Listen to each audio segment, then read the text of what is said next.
मैं हूं रुद्रांश का तैन और आज हम पढ़ने वाले हैं केमिकल बॉन्डिंग। ये क्लास 11th का टॉपिक है और जेई नीट के हिसाब से बहुत इंपॉर्टेंट है।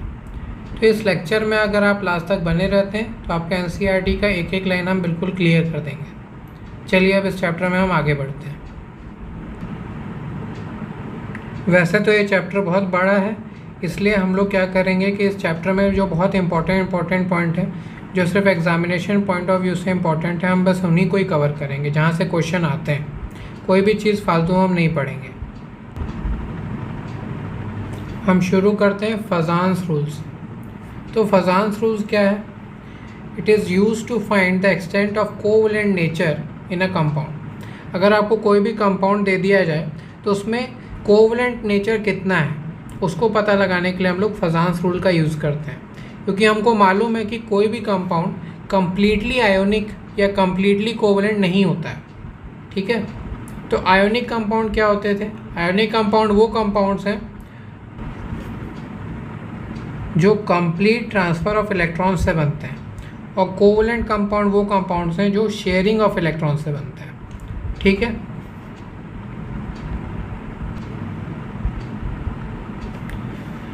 तो हम उन फैक्टर्स के बारे में पढ़ेंगे जो कोवैलेंट बॉन्ड की फॉर्मेशन को फेवर करते हैं। ठीक है, जो कोवैलेंट बॉन्ड को बनने में सहायता करते हैं। तो उसमें से पहला फैक्टर है स्मॉल कैटायन। ठीक है, स्मॉल कैटायन होने से क्या हो जाता है? आपके पास हाई पोलराइजिंग पावर आ जाती है। पोलराइजिंग पावर क्या होती है? Polarizing power is basically the ability to distort the electron cloud of an anion. ठीक है, और हमको दूसरा क्या फैक्टर ध्यान में रखना है कि लार्ज एनायन होना चाहिए। लार्ज एनायन होने से क्या होता है? हाई पोलराइजेबिलिटी हो जाती है। तो व्हाट इज़ पोलराइजेबिलिटी? तो पोलराइजेबिलिटी क्या है? It is ability of the electron cloud of anion to get distorted by cation. इन दोनों फिनोमेना को हम एक डायग्राम के मदद से समझने की कोशिश करते हैं। तो ये आपके पास हो गया कैटायन और ये आपके पास हो गया एनायन। ठीक है, तो कैटायन ने क्या किया? कैटायन ने इस एनायन के इलेक्ट्रॉन क्लाउड को डिस्टॉर्ट कर दिया। ठीक है, तो इस डिस्टॉर्शन के कारण क्या होता है? सम सॉर्ट ऑफ शेयरिंग हो जाती है ऑफ इलेक्ट्रॉन। ठीक है, कैटायन और एनायन के बीच में कुछ शेयरिंग ऑफ इलेक्ट्रॉन जैसा फिनोमेना आपको दिखने लगता है। ठीक है, तो इसलिए हम बोलते हैं कि हाई पोलराइजिंग पावर और हाई पोलराइजेबिलिटी ये दोनों ही फैक्टर्स हैं जो कोवैलेंट बॉन्ड के फॉर्मेशन में मदद करते हैं। ठीक है, अब हम थर्ड फैक्टर के बारे में पढ़ने वाले हैं जो कोवैलेंट बॉन्ड के फॉर्मेशन में हेल्प करता है, और ये सबसे ज़्यादा डोमिनेटिंग फैक्टर है। ये जो हमने पहले दो फैक्टर पढ़े हैं, स्मॉल कैटायन और लार्ज एनायन वाले, इससे भी ज़्यादा डोमिनेटिंग फैक्टर जो थर्ड फैक्टर है जो हम पढ़ने वाले हैं, that is the charge factor. ठीक है, तो हायर चार्ज ऑफ कैटायन और एनायन अगर आपके पास है तो कोवैलेंट बॉन्ड के फॉर्मेशन में हेल्प होती है। हायर चार्ज से क्या हो जाता है? अगर कैटायन के पास हायर चार्ज है तो उसमें पोलराइजिंग पावर बढ़ जाती है, और अगर एनायन के पास में हायर चार्ज है तो उसकी पोलराइजेबिलिटी बढ़ जाती है। ठीक है, जिससे आपके पास ज़्यादा कोवैलेंट कैरेक्टर वाला कंपाउंड आपको देखने को मिल जाता है।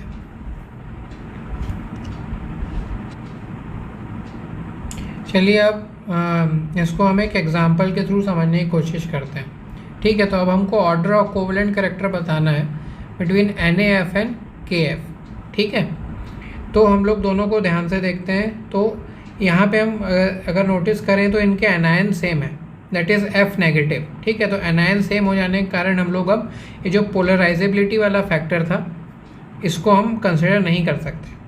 तो अब हमको कैटायन के पोलराइजिंग पावर वाला कैरेक्टर जो फैक्टर है उसी को हमको फॉलो करना पड़ेगा। ठीक है, यहाँ हम लोग देख रहे हैं कि दोनों कैटायन दैट इज़ सोडियम और पोटेशियम दोनों के पास क्या है? सेम चार्ज है। ठीक है, +1 चार्ज है, तो हम चार्ज फैक्टर को भी इसमें कंसिडर नहीं कर सकते हैं। तो अब हमको साइज़ फैक्टर को कंसिडर करना पड़ेगा। तो हम लोग ये ध्यान से देखें तो हमको पता चलेगा कि size of sodium positive is smaller than size of potassium positive. ठीक है, मतलब क्या हुआ कि जो पोलराइजिंग पावर है आपकी सोडियम पॉजिटिव की वो ज़्यादा है पोटेशियम से। तो ज़्यादा पोलराइजिंग पावर होने से क्या हो गया? अगर सोडियम के पास हायर पोलराइजिंग पावर है तो वो F नेगेटिव के इलेक्ट्रॉन क्लाउड को ज़्यादा डिस्टॉर्ट कर देगा और NaF एक ज़्यादा कोवैलेंट कंपाउंड बन जाएगा। ठीक है, इसलिए हम लोग कहेंगे कि NaF is more covalent than KF। ठीक है, क्योंकि K पॉजिटिव की पोलराइजिंग पावर कम है।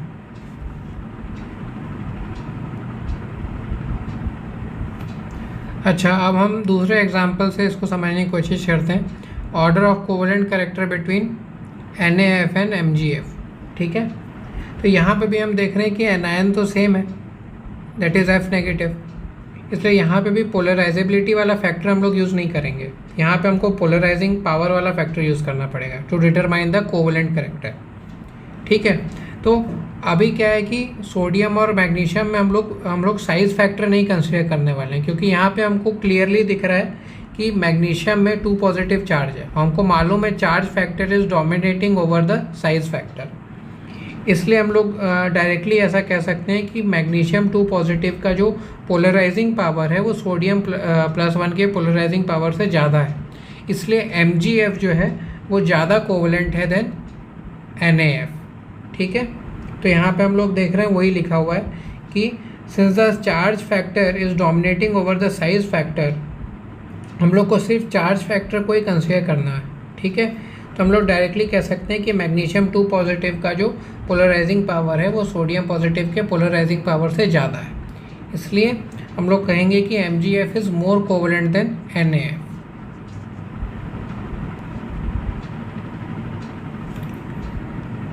अब हम एक और फैक्टर के बारे में पढ़ेंगे जो कि covalent character in a compound को डिटरमाइन करने में सबसे ज़्यादा डोमिनेटिंग होता है। It is even more dominating than charge factor. ठीक है, तो ये कौन सा फैक्टर होता है? ये होता है स्यूडो नोबल गैस कॉन्फ़िगरेशन वाला फैक्टर। ठीक है, अगर कैटायन के पास आपको स्यूडो नोबल गैस कॉन्फ़िगरेशन मिल जाती है, what is pseudo noble gas configuration? It is inert gas configuration plus 3D10।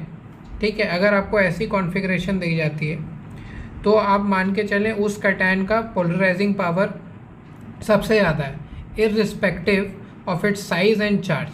ठीक है, तो अब हम लोग इसको एग्जांपल के थ्रू समझने की कोशिश करते हैं। तो आपने लिया है CuCl और NaCl। ठीक है, तो हम लोग देख सकते हैं जो Cu पॉजिटिव है इसकी इलेक्ट्रॉनिक कॉन्फ़िगरेशन जब हम लिखते हैं तो हमको स्यूडो नोबल गैस कॉन्फ़िगरेशन मिलती है। दैट इज़ हम लोग देख रहे हैं 1s2 2s2 2p6 3s2 3p6। यहाँ तक क्या हो गया आपका? यहाँ तक हो गया आपका नोबल गैस कॉन्फ़िगरेशन, प्लस आपको अब 3D10 मिल जाता है। ठीक है, तो ये क्या हो गया? स्यूडो नोबल गैस कॉन्फ़िगरेशन हो गया। ठीक है, वहीं हम लोग सोडियम पॉजिटिव की कॉन्फ़िगरेशन देखते हैं तो क्या होती है? 1s2 2s2 2p6। This is noble gas configuration. ठीक है, तो ये जो Cu पॉजिटिव है इसकी पोलराइजिंग पावर जो है ये Na पॉजिटिव से ज़्यादा है। ठीक है, इसलिए CuCl जो है सबसे ज़्यादा कोवेलेंट है।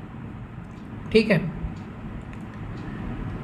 अच्छा, अब अगर आपको कोई बोल देता है कि आप आयोनिक कैरेक्टर का ऑर्डर बताइए, तो आयोनिक कैरेक्टर का ऑर्डर जस्ट रिवर्स होता है कोवेलेंट कैरेक्टर के ऑर्डर से।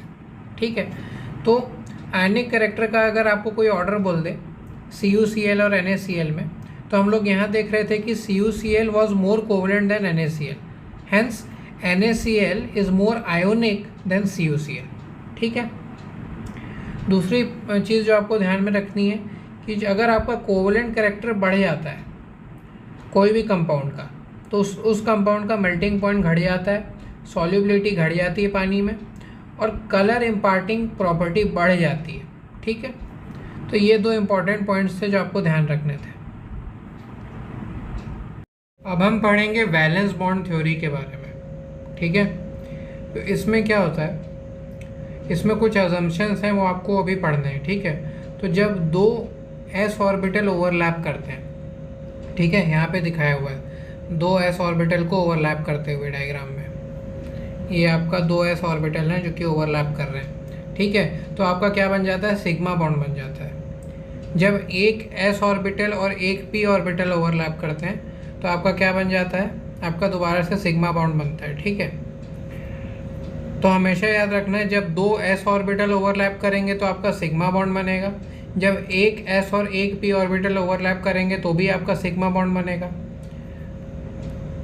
जब आपके दो p orbital head on overlap करते हैं या फिर एंड टू एंड ओवरलैप करते हैं, ठीक है, तो यहाँ पे आपको एंड टू एंड ओवरलैप दिखाया हुआ है कुछ इस तरीके से। तो ये एंड टू एंड ओवरलैप है, तो इससे क्या बनता है आपका सिग्मा बॉन्ड बनता है, ठीक है। और जब दो पी ऑर्बिटल लेटरल ओवरलैप करते हैं या फिर साइडवेज ओवरलैपिंग करते हैं तो आपका पाई बॉन्ड बनता है, ठीक है। तो पाई बॉन्ड बनते हुए आपको अभी यहाँ दिखाया गया है, ठीक है। तो ये क्या है आपका साइडवेज या लेटरल ओवरलैप, तो ये आपको ध्यान में रखना है।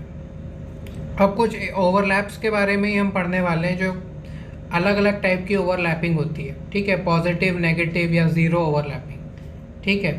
तो पॉजिटिव या फिर इन फेज ओवरलैपिंग क्या होती है, कुछ इस तरीके से होती है, ठीक है। दो पॉजिटिव लोब्स जो हैं ये साथ में ओवरलैप कर रहे हैं, या फिर दो नेगेटिव ओब्स जो आपके लोब्स रहेंगे वो ओवरलैप करेंगे, ठीक है। तो इसको क्या बोलेंगे आप, पॉजिटिव या फिर इन फेज ओवरलैपिंग, ठीक है। तो यहाँ पे पॉजिटिव या नेगेटिव लोब्स का क्या मतलब है, यहाँ पे जो पॉजिटिव लोब है वहाँ पे ये मतलब है कि पॉजिटिव लोब का जो वेव फंक्शन है वो पॉजिटिव है, ठीक है।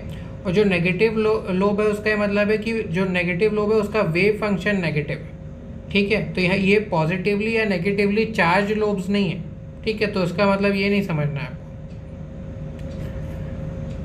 अच्छा, अब हम पढ़ेंगे नेगेटिव या फिर आउट ऑफ फेज ओवरलैपिंग। तो इसमें क्या होता है, एक पॉजिटिव और एक नेगेटिव लोब ओवरलैप करते हैं, एक पॉजिटिव और एक नेगेटिव लोब ओवरलैपिंग कर रहे हैं।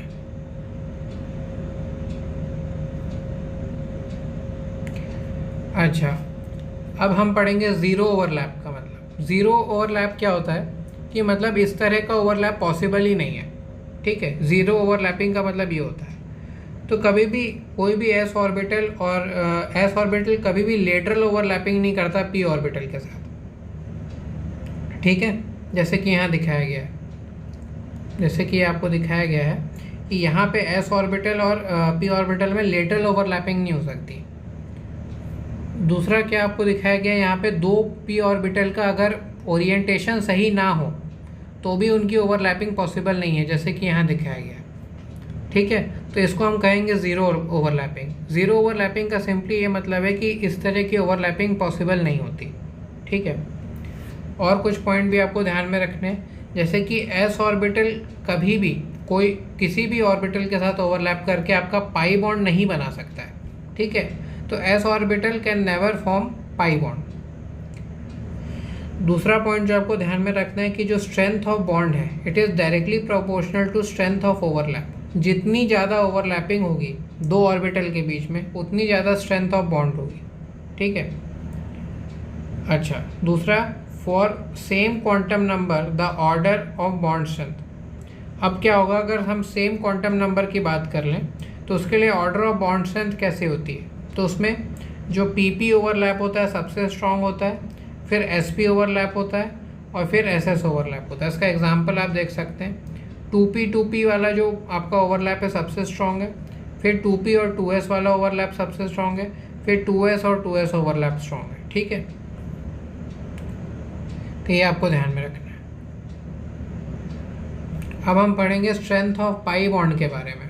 तो ये ऑर्डर बस आपको याद रखना है, इसको आप एज इट इज़ याद रख लीजिए कि 2 पाई सबसे ज़्यादा स्ट्रॉन्ग, फिर 2 पाई और फिर 3d पाई का ओवरलैप स्ट्रॉन्ग है, फिर 2 पाई और 3p पाई का जो ओवरलैप है वो स्ट्रॉन्ग है, और फिर सबसे लीस्ट स्ट्रॉन्ग जो आपका ओवरलैप है वो आपका ये 3p पाई और 3p पाई वाला है, ठीक है। तो इसका ऑर्डर आपको एज इट इज़ आपको याद होना चाहिए। अच्छा, दूसरा चीज़ आपको याद रखना है कि जो पाई बॉन्ड है हमेशा सिग्मा बॉन्ड से वीक होता है, ठीक है। तो pi bond is weaker then sigma bond. अच्छा, बॉन्ड स्ट्रेंथ ऑर्डर के बारे में पढ़ेंगे तो ट्रिपल बॉन्ड आपका डबल बॉन्ड से ज़्यादा स्ट्रॉन्ग रहता है और डबल बॉन्ड आपका सिंगल बॉन्ड से ज़्यादा स्ट्रॉन्ग होता है।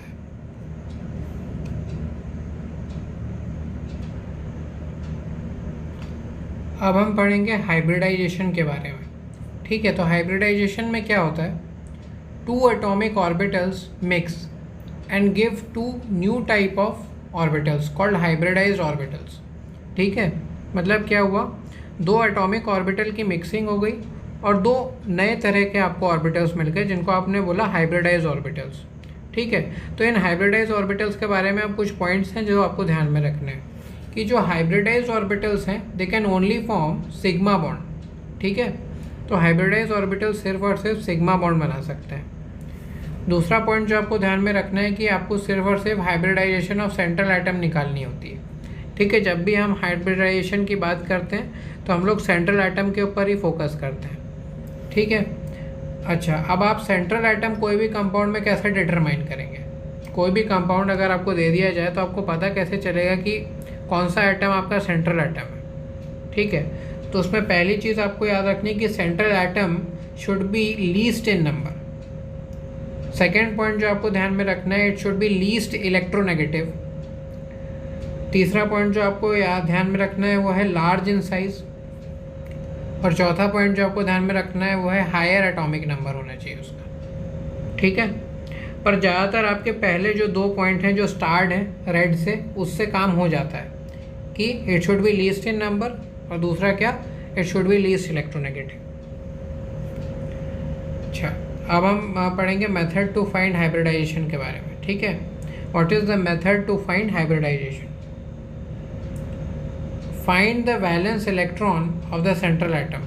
आपको पता करना पड़ेगा कि सेंट्रल एटम में कितने वैलेंस इलेक्ट्रॉन हैं। ठीक है, तो ग्रुप 1 में अगर हम बात कर लें तो एक वैलेंस इलेक्ट्रॉन होता है। ग्रुप 2 के एलिमेंट्स में आपके 2 वैलेंस इलेक्ट्रॉन्स होते हैं। ग्रुप 13 में आपके 3 वैलेंस इलेक्ट्रॉन्स होते हैं। 14 में आपके पास 4 वैलेंस इलेक्ट्रॉन होते हैं। ग्रुप 15 में आपके पास 5 वैलेंस इलेक्ट्रॉन होते हैं। ग्रुप 16 में आपके पास 6 वैलेंस इलेक्ट्रॉन्स होते हैं। ग्रुप 17 में आपके पास 7 वैलेंस इलेक्ट्रॉन होते हैं। और ग्रुप 18 में आपके पास 8 वैलेंस इलेक्ट्रॉन होते हैं। ठीक है, अच्छा, फाइंड शेयर्ड इलेक्ट्रॉन।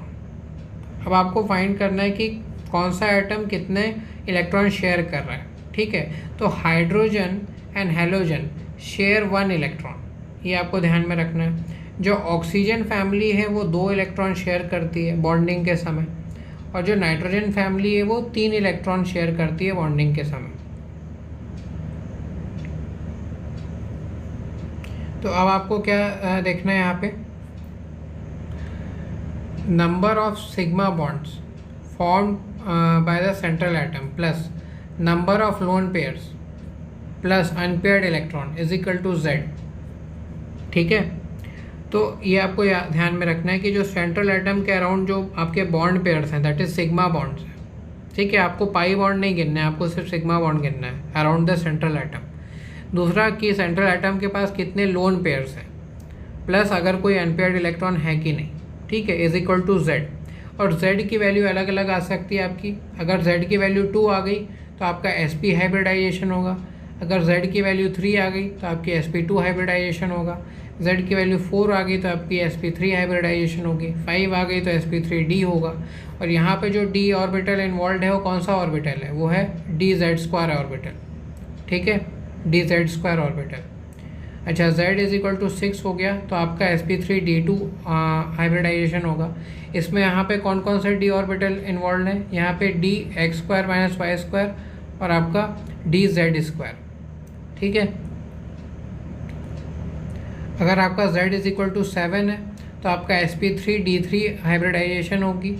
इसमें dxy ऑर्बिटल इन्वॉल्व है, dyz ऑर्बिटल इन्वॉल्व है और dzx ऑर्बिटल इन्वॉल्व है। ठीक है, इतना आपको ध्यान में रखना है। तो अभी तो क्या है, हमने सिर्फ रूल पढ़ लिए। ठीक है, तो अब इसको हम एक एग्जांपल के थ्रू समझने की कोशिश करते हैं कि हम एक्चुअली हाइब्रिडाइजेशन निकालते कैसे। अच्छा, तो पहला एग्जांपल है आपका CH4 का। ठीक है, तो CH4 में आपको देखना है कि सेंट्रल एटम कौन सा है।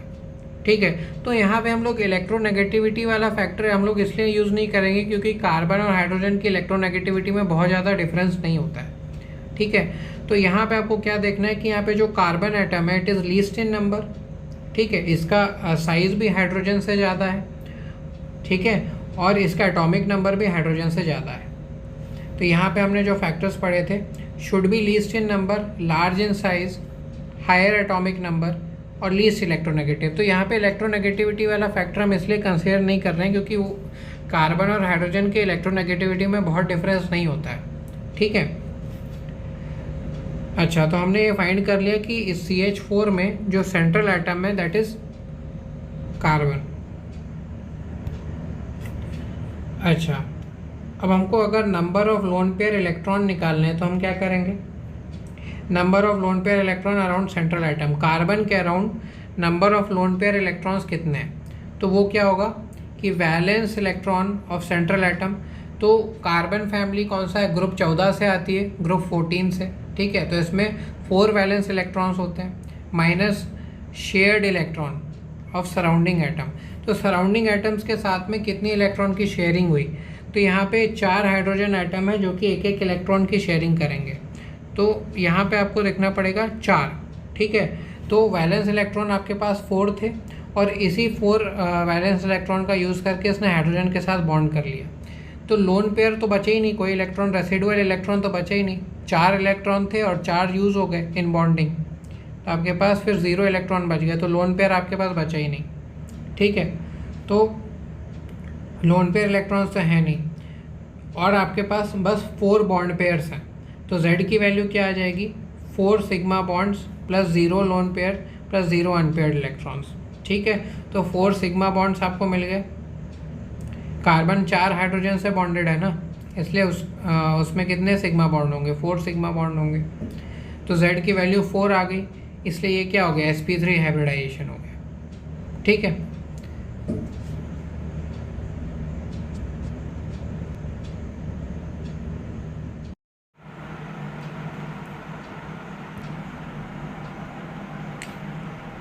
अब हम देखते हैं NH3 के एग्जाम्पल के बारे में, ठीक है।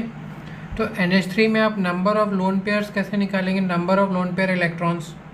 तो total number of lone pair electrons आप कैसे निकालेंगे? That is valence electrons minus number of shared electrons, ठीक है। तो क्या हुआ कि नाइट्रोजन में वैलेंस इलेक्ट्रॉन्स कितने हैं? हमने पीछे रूल पढ़े थे कि नंबर ऑफ वैलेंस इलेक्ट्रॉन, तो ग्रुप 15 में 5 वैलेंस इलेक्ट्रॉन होते हैं, ठीक है। ग्रुप 15 इज नाइट्रोजन फैमिली, तो उसमें 5 वैलेंस इलेक्ट्रॉन्स होते हैं।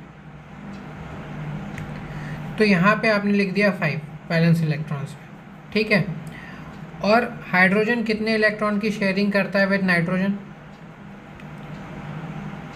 हाइड्रोजन और हैलोजन दोनों ही 1 इलेक्ट्रॉन शेयर करते हैं, ठीक है। मतलब क्या हुआ इसका?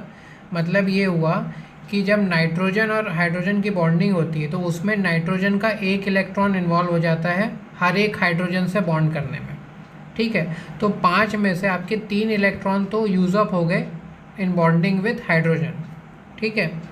तो अब आपके पास कितने इलेक्ट्रॉन्स बच गए? आपके पास 2 इलेक्ट्रॉन्स बच गए, अब 2 वैलेंस इलेक्ट्रॉन्स, ठीक है।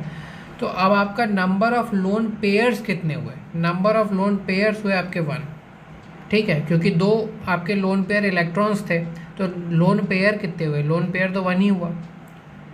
अच्छा, अब नंबर ऑफ सिग्मा बॉन्ड कैसे आप निकालेंगे? अब आप देख सकते हैं कि 3 हाइड्रोजन के साथ बॉन्डेड है नाइट्रोजन, तो नंबर ऑफ सिग्मा बॉन्ड कितना हो गया? नंबर ऑफ सिग्मा बॉन्ड आ गया आपका 3।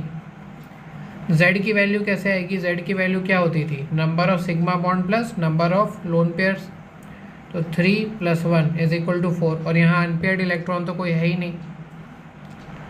तो एक अब जब Z की वैल्यू 4 होती है तो आपका कौन सा हाइब्रिडाइजेशन होता है? आपका sp3 हाइब्रिडाइजेशन होता है। चलिए हम एक और एग्जांपल देखते हैं, NO2 पॉजिटिव।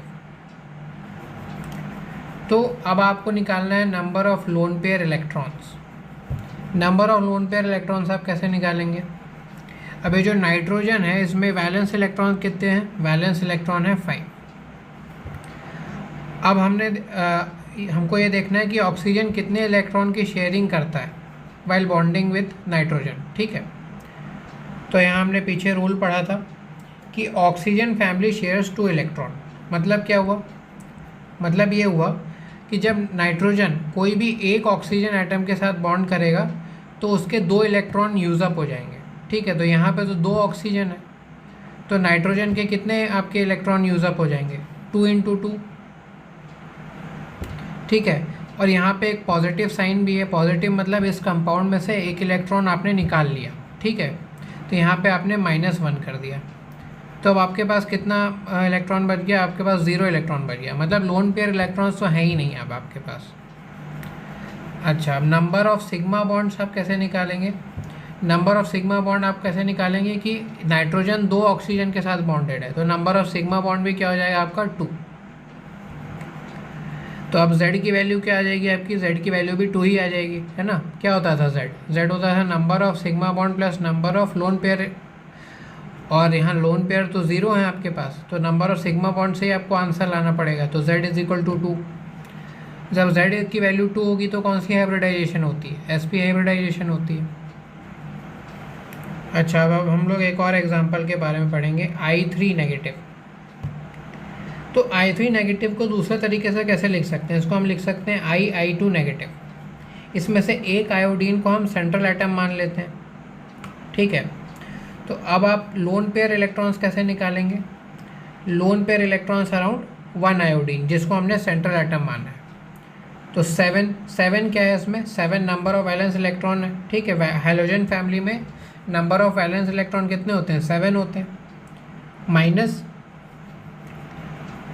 अब हम एक आयोडीन जब दूसरे आयोडीन के साथ बॉन्ड करेगा तो वो एक इलेक्ट्रॉन की शेयरिंग करता है, ठीक है। मतलब ये जो सेंट्रल एटम वाला जो आपका आयोडीन है, इसका एक इलेक्ट्रॉन यूज़ हो जाएगा जब वो एक आयोडीन के साथ बॉन्ड करेगा। तो यहाँ तो 2 आयोडीन है, तो टोटल इसके कितने इलेक्ट्रॉन यूज़अप हो गए, 2 × 1, ठीक है। और यहाँ पे एक नेगेटिव चार्ज है, -1 चार्ज है, तो यहाँ पे हमने क्या किया, +1 कर दिया। -1 चार्ज का क्या मतलब हुआ कि इस कंपाउंड में हमने एक इलेक्ट्रॉन ऐड किया हुआ है, ठीक है। अब अगर यहाँ -2 लिखा होता तो हम लोग +2 करते, ठीक है। जितना माइनस होता है मतलब उतने इलेक्ट्रॉन आपने ऐड किए हुए हैं। अच्छा, नंबर ऑफ लोन पेयर्स अब आपके पास कितने हो जाएंगे, number of lone pair electrons तो आपके पास 6 इलेक्ट्रॉन आ गए, तो नंबर ऑफ लोन पेयर्स आपके पास हो जाएंगे 3। z की वैल्यू अब क्या आ जाएगी, z की वैल्यू आ जाएगी 3 + 2 = 5, ठीक है। 2 कहाँ से आया, ये 2 आयोडीन के साथ बॉन्डेड है, ठीक है। तो नंबर ऑफ सिग्मा बॉन्ड हो जाएंगे 2 और लोन पेयर्स आपके पास थे 3, तो z की वैल्यू क्या हो जाएगी 5। और यहाँ पे अनपेयर्ड इलेक्ट्रॉन आपके यहाँ पे भी नहीं प्रेजेंट है, तो इसकी हाइब्रिडाइजेशन हो जाएगी sp3 डिहाइब्रिडाइजेशन। अब हम कुछ स्पेशल केसेस के बारे में पढ़ेंगे, ठीक है। यहाँ पे एक कंपाउंड जो रहता है वो 2 अलग अलग फॉर्म में एग्जिस्ट करता है, ठीक है। 2 अलग अलग फॉर्म से बना होता है, एक कैटायनिक पार्ट से बना होता है और एक एनायनिक पार्ट से बना होता है, ठीक है। तो यहाँ पे हम स्पीशीज़ देख रहे हैं PCl5 सॉलिड। तो PCl5 कैसे एग्जिस्ट करता है, ये PCl4 पॉजिटिव और PCl6 नेगेटिव के फॉर्म में एग्जिस्ट करता है, ठीक है। तो यहाँ पे क्या हुआ, PCl5 का एक कैटायनिक पार्ट है, वो कौन सा है, PCl4 पॉजिटिव, और एक उसका एनायनिक पार्ट है, दैट इज़ PCl6 नेगेटिव। तो ये PCl4 पॉजिटिव है, इसकी हाइब्रिडाइजेशन होती है sp3, और PCl6 नेगेटिव इसकी हाइब्रिडाइजेशन होती है sp3d2, ठीक है। तो ये हाइब्रिडाइजेशन तो आप कैलकुलेट कर ही सकते हैं, आपको पता है आप हाइब्रिडाइजेशन कैसे कैलकुलेट करते हैं। अब PBr5 सॉलिड, ठीक है, ये कैसे एग्जिस्ट करता है, ये PBr4 पॉजिटिव और sp3 के फॉर्म PBr4 पॉजिटिव के फॉर्म में एग्जिस्ट करता है, और वो PBr6 नेगेटिव के फॉर्म में एग्जिस्ट करता है, ठीक है। तो इसका कैटायनिक पार्ट हो गया PBr4 पॉजिटिव और एनायनिक पार्ट हो गया PBr6 नेगेटिव। तो इसका जो कैटायनिक पार्ट है उसका जो हाइब्रिडाइजेशन है वो है sp3, और जो एनायनिक पार्ट है उसका जो हाइब्रिडाइजेशन है वो sp3d2 है। अच्छा, तीसरा हम लोग एग्जांपल पढ़ेंगे N2O5 सॉलिड। तो N2O5 सॉलिड किस फॉर्म में एग्जिस्ट करता है, ये NO2 पॉजिटिव के फॉर्म में एग्जिस्ट करता है। तो NO2 पॉजिटिव जो रहता है इसकी हाइब्रिडाइजेशन होती है sp, और जो NO3 नेगेटिव रहता है ये इसका एनायनिक पार्ट होता है N2O5 का, और इसकी हाइब्रिडाइजेशन होती है sp2। अच्छा, अब हम पढ़ेंगे XeF6 के बारे में। तो XeF6 कैसे एग्जिस्ट करता है, XeF5 पॉजिटिव और F नेगेटिव के फॉर्म में। तो यहाँ पे जो XeF5 पॉजिटिव है इसकी हाइब्रिडाइजेशन होती है sp3d2, और F नेगेटिव की तो सिंगल एटम की तो कोई भी, या सिंगल एनायन की कोई भी हाइब्रिडाइजेशन आप नहीं निकाल सकते।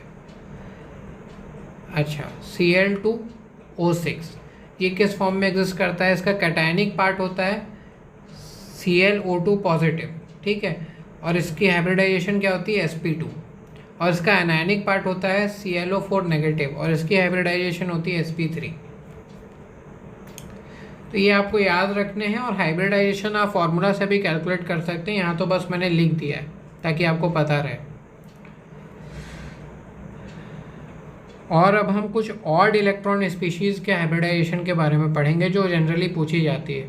ज़्यादातर तो एग्ज़ाम में आपको ऑड इलेक्ट्रॉन वाली स्पीशीज़ का हाइब्रिडाइजेशन नहीं पूछा जाता है, पर कुछ कंपाउंड का हाइब्रिडाइजेशन आपको याद होने चाहिए, जैसे कि NO2 जो रहता है, NO2 में क्या है, ये ऑड इलेक्ट्रॉन स्पीशीज़ रहती है, तो इसकी जो हाइब्रिडाइजेशन होती है sp2। फिर एक दूसरी ऑड इलेक्ट्रॉन स्पीशीज़ है CF3, इसकी हाइब्रिडाइजेशन होती है sp3। और एक होती है CH3 फ्री रेडिकल, तो ये जो रहता है इसकी भी हाइब्रिडाइजेशन होती है sp2। तो ये आपको याद रखना है। पढ़ेंगे VSEPR थ्योरी के बारे में। ठीक है, ये क्या होता है? ये होता है valence shell electron pair repulsion theory.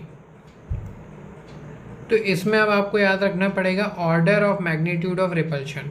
मतलब क्या होता है कि दो लोन पेयर के बीच में सबसे ज़्यादा रिपल्शन होता है, फिर एक लोन पेयर और एक बॉन्ड पेयर के बीच में ज़्यादा रिपल्शन होता है, और सबसे कम रिपल्शन होता है दो बॉन्ड पेयर्स के बीच में। तो VSEPR थ्योरी के ये एक इम्पॉर्टेंट पार्ट है, इसको आपको याद रखना है। ठीक है, कई बार ये ऑर्डर डायरेक्टली पूछ लिया जाता है।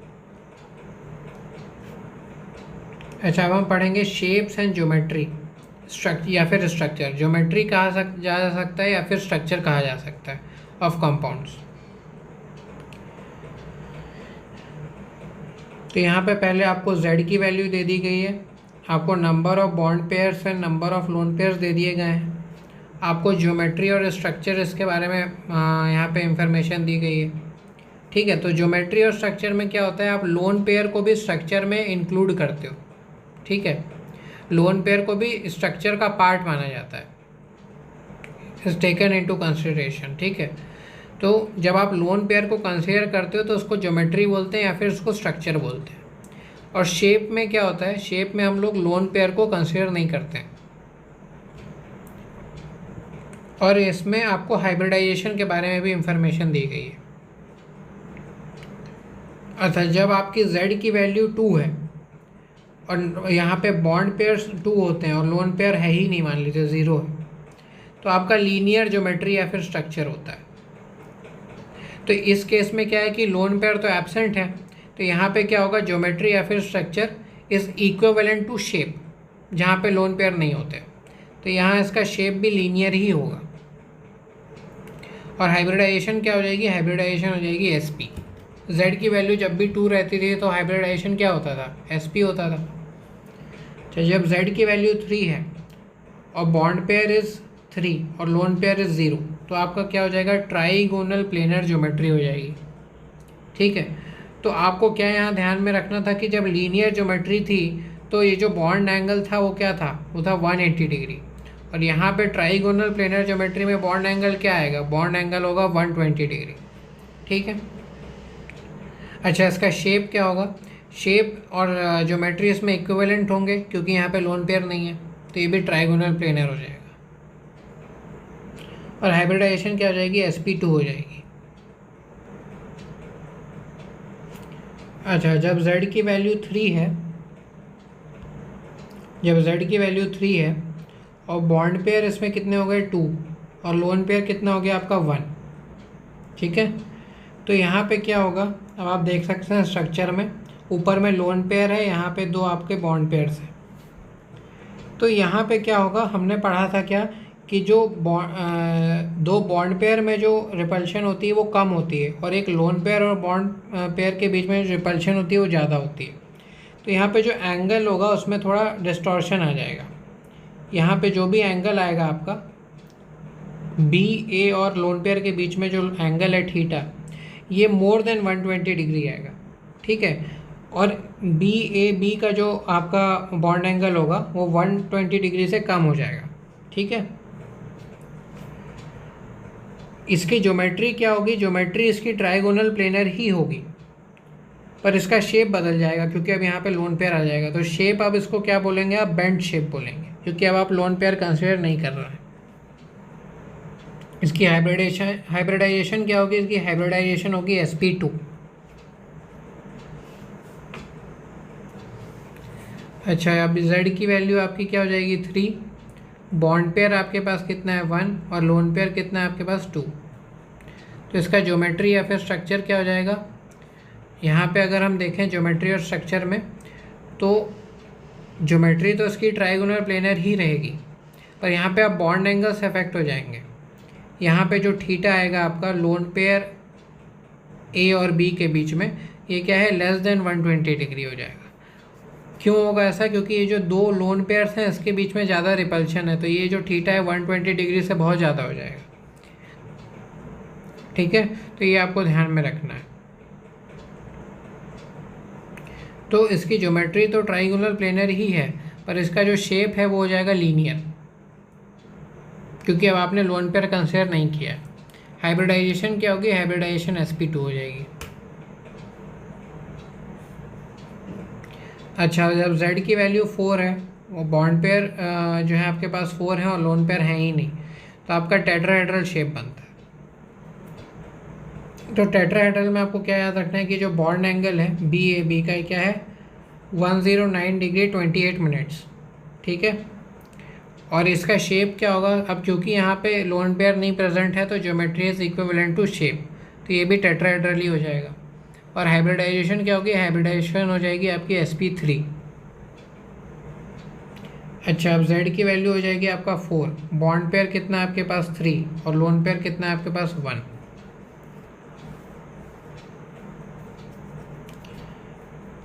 तो यहाँ पे भी आपका आप देख रहे हैं कि अब ये लोन पेयर आ गया एक, ये भी आपका टेट्राहेड्रल ज्योमेट्री ही माना जाएगा। ठीक है, और इसका शेप बदल जाएगा, पर अब आप शेप क्या बोलेंगे? इसका शेप है पिरामिडल, क्योंकि अब आप लोन पेयर कंसिडर नहीं कर रहे। हाइब्रिडाइजेशन क्या होगी? हाइब्रिडाइजेशन हो जाएगी आपकी sp3। अच्छा, अब आपके पास z की वैल्यू 4 है और बॉन्ड पेयर की वैल्यू 2 है और लोन पेयर की वैल्यू भी 2 है। ठीक है, तो अब आपका ऐसा कोई स्ट्रक्चर बनेगा। इसमें जो लोन पेयर ए और लोन पेयर के बीच में जो आपका थीटा है उसकी वैल्यू 109 डिग्री 28 मिनट से ज़्यादा हो जाएगी, और ये जो थीटा है बी ए बी, इसकी वैल्यू क्या होगी? लेस हो जाएगी 109 डिग्री 28 मिनट से। शेप क्या होगा इसका? इसका ज्योमेट्री क्या थी? इसकी ज्योमेट्री टेट्राहेड्रल ही रहेगी, पर इसका शेप बदल जाएगा। शेप हो जाएगा इसका एंगुलर या फिर बेंट। और हाइब्रिडाइजेशन क्या रहेगा इसका? हाइब्रिडाइजेशन हो जाएगी sp3। जब आपके पास AB3C2 टाइप का कंपाउंड होता है, ठीक है, जिसमें जो बॉन्ड पेयर हैं आपके पास क्या है? 5 है और लोन पेयर आपका 0 है। ठीक है, मतलब z की वैल्यू हो गई 5, और यहाँ पे C जो है आपका B से ज़्यादा इलेक्ट्रोनेगेटिव है और A is the central atom. तो क्या होगा कि C को आपको रखना पड़ेगा एक्सियल पोजीशन पे। मतलब क्या होगा कि ये A और ये जो 3B हैं ये तो एक ही प्लेन में आ जाएंगे, ये आपके एक ही प्लेन में आ जाएंगे। और ये जो 2C हैं ये इस प्लेन के ऊपर और एक प्लेन के नीचे आ जाएगा। ठीक है, एक C जो रहेगा वो ये इस प्लेन के ऊपर आएगा और एक C है वो इस प्लेन के नीचे आएगा। ठीक है, तो C को आपको एक्सियल पोजीशन देनी पड़ेगी when it is more electronegative than B।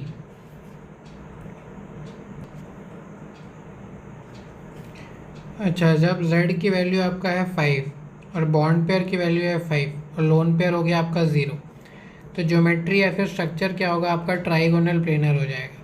ठीक है, कुछ इस तरीके से जो हमने पीछे डिस्कस किया था। तो एक भी जो रहेगा वो प्लेन के ऊपर आ जाएगा, एक भी जो रहेगा वो प्लेन के नीचे आ जाएगा, और ये जो 3 भी हैं, ये 1 2 3, ये क्या है? एक और एक के साथ एक ही प्लेन में आ जाएंगे। और अभी क्योंकि लोन पेयर नहीं प्रेजेंट है तो शेप भी आपका क्या हो जाएगा? ट्राइगोनल प्लेनर ही हो जाएगा। इसकी हाइब्रिडाइजेशन क्या होगी? इसकी हाइब्रिडाइजेशन हो जाएगी sp3d। अच्छा, जब z की वैल्यू 5 है, बॉन्ड पेयर की वैल्यू 4 है और लोन पेयर की वैल्यू 1 है, तो आपका क्या हो जाएगा? आपका ट्राइगोनल बाइपिरामिडल स्ट्रक्चर मिलेगा आपको। इसका शेप कैसा है? इसका शेप है शीसॉ शेप्ड होता है ये। ठीक है, क्योंकि अब आपका लोन पेयर प्रेजेंट है तो आप शेप में लोन पेयर कंसिडर नहीं कर रहे हैं, पर ज्योमेट्री में आपको करना पड़ रहा है। इसकी हाइब्रिडाइजेशन क्या होगी, sp3d। अच्छा, जब z की वैल्यू 5 होगी और बॉन्ड पेयर की वैल्यू 3 होगी और लोन पेयर की वैल्यू 2 होगी, तो आपका ज्योमेट्री तो वही रहेगा, ट्राइगोनल बाईपिरामिडल। आप अरेंजमेंट देख लीजिए ध्यान से। और फिर इसका शेप क्या होगा, शेप होगा टी शेप्ड। ठीक है, हाइब्रिडाइजेशन क्या होगी, sp3d। जब z की वैल्यू 5 है, बॉन्ड पेयर की वैल्यू 2 है और लोन पेयर की वैल्यू 3 है, तो भी आपका ज्योमेट्री रहेगा ट्राइगोनल बाईपिरामिडल। यहाँ पे तीनों जो लोन पेयर हैं वो एक ही प्लेन में आ रहे हैं ए के साथ, और एक भी ऊपर आ गया, एक भी नीचे आ गया।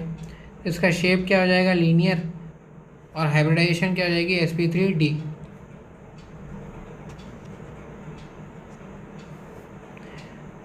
अच्छा, जब z की वैल्यू हो गई 6 और बॉन्ड पेयर की वैल्यू हो गई 6 पर लोन पेयर आपके पास 0 है, तो आपके पास ऑक्टाहेड्रल ज्योमेट्री आती है। शेप क्या होगा, शेप भी ऑक्टाहेड्रल ही होगा। शेप में क्या है, बेसिकली नाम बदल जाता है, क्योंकि हम लोग लोन पेयर को कंसीडर नहीं करते। जब हम लोन पेयर को कंसीडर नहीं करेंगे तो हमको एक अलग टाइप का स्ट्रक्चर देखने को मिलेगा। इसकी हाइब्रिडाइजेशन क्या हो जाएगी, sp3d2। अच्छा, z की वैल्यू क्या हो गई 6, बॉन्ड पेयर कितना हो गया आपका 5 और लोन पेयर कितना हो गया आपके पास 1, तो इसकी ज्योमेट्री तो हो रहेगी ऑक्टाहेड्रल ही रहेगी, तो इसका जो शेप होगा वो क्या हो जाएगा, स्क्वायर पिरामिडल हो जाएगा। ठीक है, हाइब्रिडाइजेशन क्या होगी, sp3d2। जब z की वैल्यू 6 है और बॉन्ड पेयर की वैल्यू 4 है और लोन पेयर की वैल्यू 2 है, तो आपके पास जो ज्योमेट्री रहेगी वो तो ऑक्टाहेड्रल ही रहेगी, पर शेप क्या हो जाएगा, क्योंकि अब आप लोन पेयर कंसीडर नहीं कर रहे तो क्या हो जाएगा, स्क्वायर प्लेनर, sp3d2। इसमें हाइब्रिडाइजेशन हो जाएगी इसकी। अच्छा, जब z की वैल्यू 7 है और बॉन्ड पेयर की वैल्यू भी 7 है और लोन पेयर आपके पास 0 है, तो आपके पास पेंटागोनल बाईपिरामिडल ज्योमेट्री देखने को मिल जाती है। यहाँ पे 5b और 1a, ये क्या है, एक ही प्लेन में आ रहे हैं और एक भी प्लेन से ऊपर आ रहा है और एक भी प्लेन के नीचे आ रहा है। ये क्या है, पेंटागोनल बाईपिरामिडल है। इसकी जो हाइब्रिडाइजेशन है वो क्या है, हाइब्रिडाइजेशन हो जाएगी sp3d3। अब हम पढ़ेंगे डाइपोल मोमेंट के बारे में। म्यू, इसका सिंबल म्यू रहता है। ठीक है, अच्छा, होता क्या है डाइपोल मोमेंट। अब मान लीजिए यहाँ पे आपके पास ए बी एक कंपाउंड है, ठीक है, जिसमें से ए जो है वो लेस इलेक्ट्रोनेगेटिव है और जो बी है वो मोर इलेक्ट्रोनेगेटिव है। तो इसमें क्या होता है कि ए के ऊपर पार्शियल पॉजिटिव चार्ज डेवलप हो जाता है और बी के ऊपर पार्शियल नेगेटिव चार्ज डेवलप हो जाता है।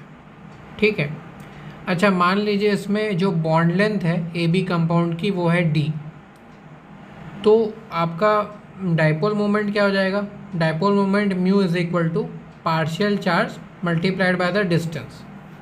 मतलब डिस्टेंस ऑफ सेपरेशन का क्या मतलब हुआ इधर, बॉन्ड लेंथ। ठीक है, तो यहाँ पे क्या हो जाएगा, dipole moment is equal to partial charge multiplied by bond length.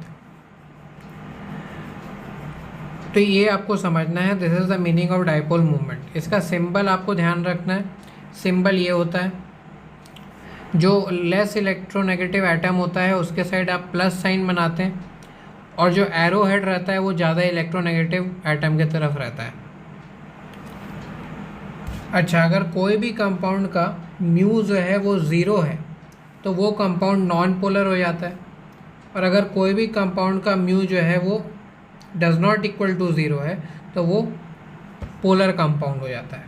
ठीक है, अच्छा, वो कंपाउंड में जिनमें लोन पेयर नहीं होते हैं वो ज़्यादातर क्या होता है, वो नॉन पोलर ही होते हैं, उनका म्यू इज इक्वल टू 0 होता है। और उसकी एक कंडीशन है, उसकी ये कंडीशन है कि जो सराउंडिंग एटम होता है दैट मस्ट बी सेम। इसके दो एग्जांपल आपको दिए गए हैं, जैसे कि आपकी BCl2 का एग्जांपल आप देख सकते हैं। इसमें बेरिलियम जो है ये सेंट्रल एटम है और Cl क्या है, ये जो 2 Cl हैं ये सराउंडिंग एटम है। तो इसका भी क्या हुआ, इसका भी आपका जो नेट डाइपोल मोमेंट है वो 0 हो गया, क्योंकि यहाँ पे लोन पेयर एब्सेंट है और सराउंडिंग एटम सेम है।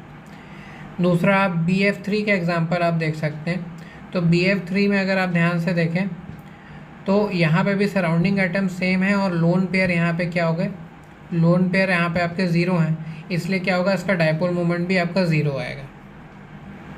पर ये एक जनरल स्टेटमेंट है, ज़रूरी नहीं है कि ऐसा ही होता है। Usually the compound having lone pair have dipole moment. ठीक है, ये भी एक जनरल स्टेटमेंट है कि वो कंपाउंड जिसमें लोन पेयर प्रेजेंट होता है उसमें जनरली आपका डायपोल मोमेंट होता है, mu does not equal to zero. अच्छा, यहाँ पे डायपोल मोमेंट जीरो कैसे हुआ इसको भी समझने की कोशिश करते हैं। अब जैसे आप BeCl2 में अगर आप ध्यान से देखें तो यहाँ पे आपको दो बॉन्ड मोमेंट्स दिखाई देंगे। ठीक है, बॉन्ड मोमेंट्स कैसे निकालते हैं? अब जैसे ये Cl है तो इसके ऊपर क्या आ जाएगा, पार्शियल नेगेटिव चार्ज। ये Cl है, इसके ऊपर क्या आ जाएगा, पार्शियल नेगेटिव चार्ज। ये B है, इसके ऊपर पार्शियल पॉजिटिव, और यहाँ पे भी पार्शियल पॉजिटिव चार्ज आएगा। ठीक है, तो जो दोनों साइड में आपका एक एक जो है बॉन्ड मूवमेंट क्रिएट हो रहा है। ठीक है, और ये दोनों बॉन्ड मूवमेंट जो है ये इक्वल मैग्नीट्यूड के होंगे, इसलिए एक दूसरे को कैंसिल कर देंगे। उसी तरीके से BF3 का आप एग्जांपल देख सकते हैं। BF3 में क्या हो रहा है कि ये जो दो बॉन्ड मोमेंट्स हैं इसका जो नेट वैल्यू आ रहा है म्यू नेट, ये जो है ये ऊपर वाले बॉन्ड मोमेंट को कैंसिल कर दे रहा है। यहाँ पे जो म्यू नेट की वैल्यू है ये म्यू डैश के बराबर आ जाएगी, hence mu is equal to zero. मतलब जो इसका नेट डायपोल मूवमेंट होगा इस कंपाउंड का वो ज़ीरो हो जाएगा। तो ये समझने वाली बात है। बॉन्ड मूवमेंट को समझने का एक और तरीका है कि जैसे ये जो आपका जो इंडिविजुअल डायपोल मूवमेंट होगा ना बोरॉन और एक फ्लोरीन के बीच में, उसको भी आप बॉन्ड मूवमेंट कह सकते हो। ठीक है, जैसे यहाँ पे अगर आप ध्यान से देखें तो एक बोरॉन और एक फ्लोरीन के बीच में जो आपका एक इंडिविजुअल डायपोल मूवमेंट बन रहा है उसी को हम लोग बॉन्ड मूवमेंट बोल रहे हैं। ठीक है, तो एक दूसरा तरीका है आपके बॉन्ड मूवमेंट को समझने का।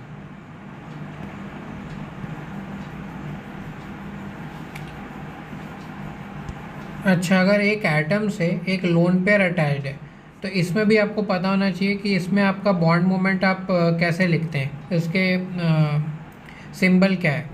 तो अगर आपका कोई एटम ए है और उससे लोन पेयर अटैच्ड है तो एटम ए के साइड में आपको प्लस साइन बनाना है और जो आपका लोन पेयर है उसके साइड में आपको एरो हेड रखना है।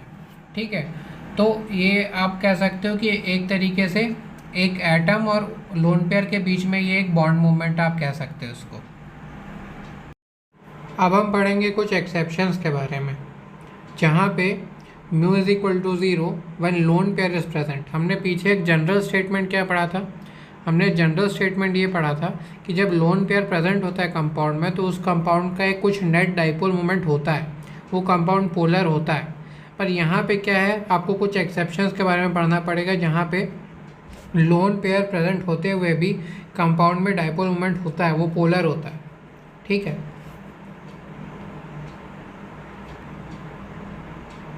पहला एग्जांपल है XeF2 का।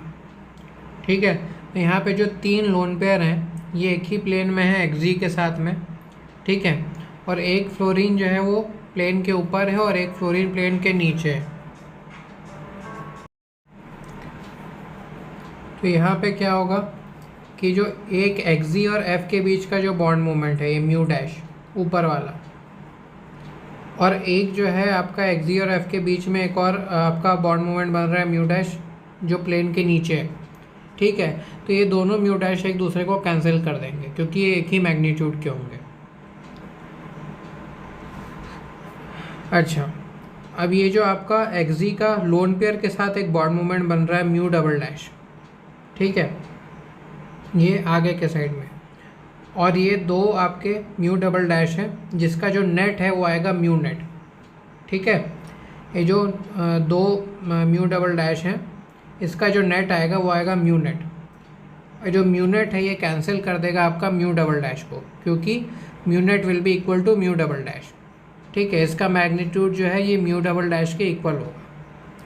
तो जो नेट डाइपोल मोमेंट होगा इस कंपाउंड का वो क्या हो जाएगा, वो ज़ीरो हो जाएगा। ठीक है, मतलब कंपाउंड क्या हो गया, कंपाउंड नॉन पोलर हो गया। अच्छा, अब हम सेकेंड एग्जाम्पल पढ़ते हैं I3 नेगेटिव का। इसको आप कैसे लिख सकते हो, इसको आप II2 नेगेटिव भी लिख सकते हो। इसका स्ट्रक्चर हम पहले डिस्कस कर चुके हैं। तो इस तरह का स्ट्रक्चर बनेगा। तो पिछला केस जैसा ही है, इसमें क्योंकि आयोडीन दूसरे आयोडीन से ही अटैच्ड है, इसलिए यहाँ पे तो कोई डायपोल मोमेंट नहीं बनेगा, क्योंकि यहाँ कोई इलेक्ट्रोनेगेटिविटी डिफरेंस नहीं है। जब एक ही एटम बॉन्डेड हो अपने अपने जैसे एटम से, तो वहाँ डायपोल मोमेंट थोड़ी ना बनेगा। जैसे कि अगर ए एटम ए से अटैच्ड है, तो इसकी इलेक्ट्रोनेगेटिविटी भी इसके इलेक्ट्रोनेगेटिविटी के बराबर होगी। ठीक है, तो यहाँ पार्शियल चार्जेस डेवलप नहीं होते हैं। ठीक है, इसलिए इसका डायपोल मोमेंट क्या हो जाएगा, इसका डायपोल मोमेंट 0 आ जाएगा। तो ये सेम केस आप I3 के साथ भी देख सकते हैं।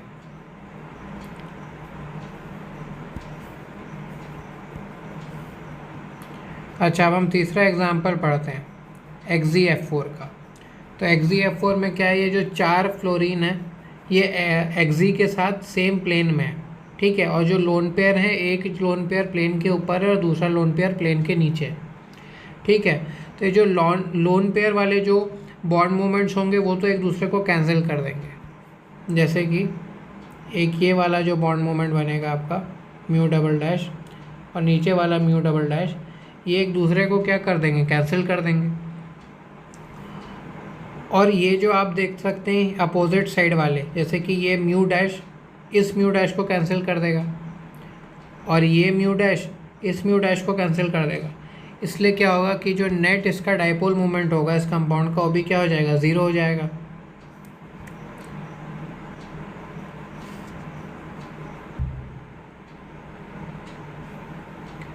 सम important cases of dipole moment. ठीक है, अब हम कुछ इम्पॉर्टेंट केसेस के बारे में पढ़ेंगे। ठीक है, ये भी आप एक तरीके से कुछ एक्सेप्शंस ही समझ सकते हैं। तो पहला एक्सेप्शन हम पढ़ने वाले हैं, NH3 का जो डायपोल मोमेंट है वो NF3 से ज़्यादा है। ऐसा क्यों? ऐसा इसलिए हुआ क्योंकि यहाँ आप देख रहे हैं NH3 के केस में जितने भी बॉन्ड मोमेंट्स हैं वो बेसिकली ऐड अप ही होंगे। ठीक है, all bond moments are adding up. इसलिए जो NH3 है उसका जो डायपोल मोमेंट है वो NF3 से ज़्यादा होगा। क्यों? क्योंकि NF3 में आप देख रहे हो ये जो ऊपर वाला डायपोल मोमेंट है कैंसिल कर रहा है नीचे वाले 3 डायपोल मोमेंट को। ठीक है, तो some dipole moments will be cancelled, इसलिए NF3 का जो डायपोल मोमेंट होगा वो NH3 से कम होगा। उसी तरीके से जो CH3Cl है इसका जो डायपोल मोमेंट है ये ज़्यादा है CH3F के डायपोल मोमेंट से। ऐसा क्यों हुआ? ऐसा इसलिए हुआ क्योंकि हमको मालूम होना चाहिए कि जो डायपोल मोमेंट है it is product of partial charge and bond length. ठीक है, तो ये जो प्रोडक्ट है वो CH3Cl के लिए ज़्यादा आता है एज़ कम्पेयर टू CH3F। इसलिए जो है CH3F का डायपोल मोमेंट CH3Cl का जो डायपोल मोमेंट है वो CH3F से ज़्यादा है। थर्ड एग्जांपल हम पढ़ने वाले हैं डायपोल मोमेंट का। तो इसमें आपको ऑर्डर याद रखना है कि CH3Cl का डायपोल मोमेंट सबसे ज़्यादा, फिर CH2Cl2 का डायपोल मोमेंट, फिर CH-Cl3 का डायपोल मोमेंट, और सबसे कम डायपोल मोमेंट होता है CCl4 का। क्यों? CCl4 का तो डायपोल मोमेंट 0 ही हो जाएगा। ठीक है, क्योंकि इसमें लोन पेयर भी नहीं है और जो सराउंडिंग एटम है वो सेम है। ठीक है, तो जैसे जैसे आप ऐसे मूव कर रहे हैं, इस डायरेक्शन में आप जैसे जैसे मूव कर रहे हैं वैसे वैसे आप देख रहे हैं कि जो कंपाउंड है वो ज़्यादा सिमेट्रिकल होता चला जा रहा है, इसलिए इसका डायपोल मोमेंट कम होता चला जा रहा है। अच्छा, चौथा एग्जाम्पल जो आपको याद रखना है वो क्या है? चौथा एग्जाम्पल CD3F का जो डायपोल मोमेंट है वो CH3F के डायपोल मोमेंट से ज़्यादा है। ठीक है, यहाँ पे D क्या है? ड्यूटेरियम। अच्छा, PCl3F2 का जो डायपोल मोमेंट है वो कम होता है PF3Cl2 के डायपोल मोमेंट से। ठीक है, यहाँ पे आप दोनों के स्ट्रक्चर देख सकते हैं। ये आपका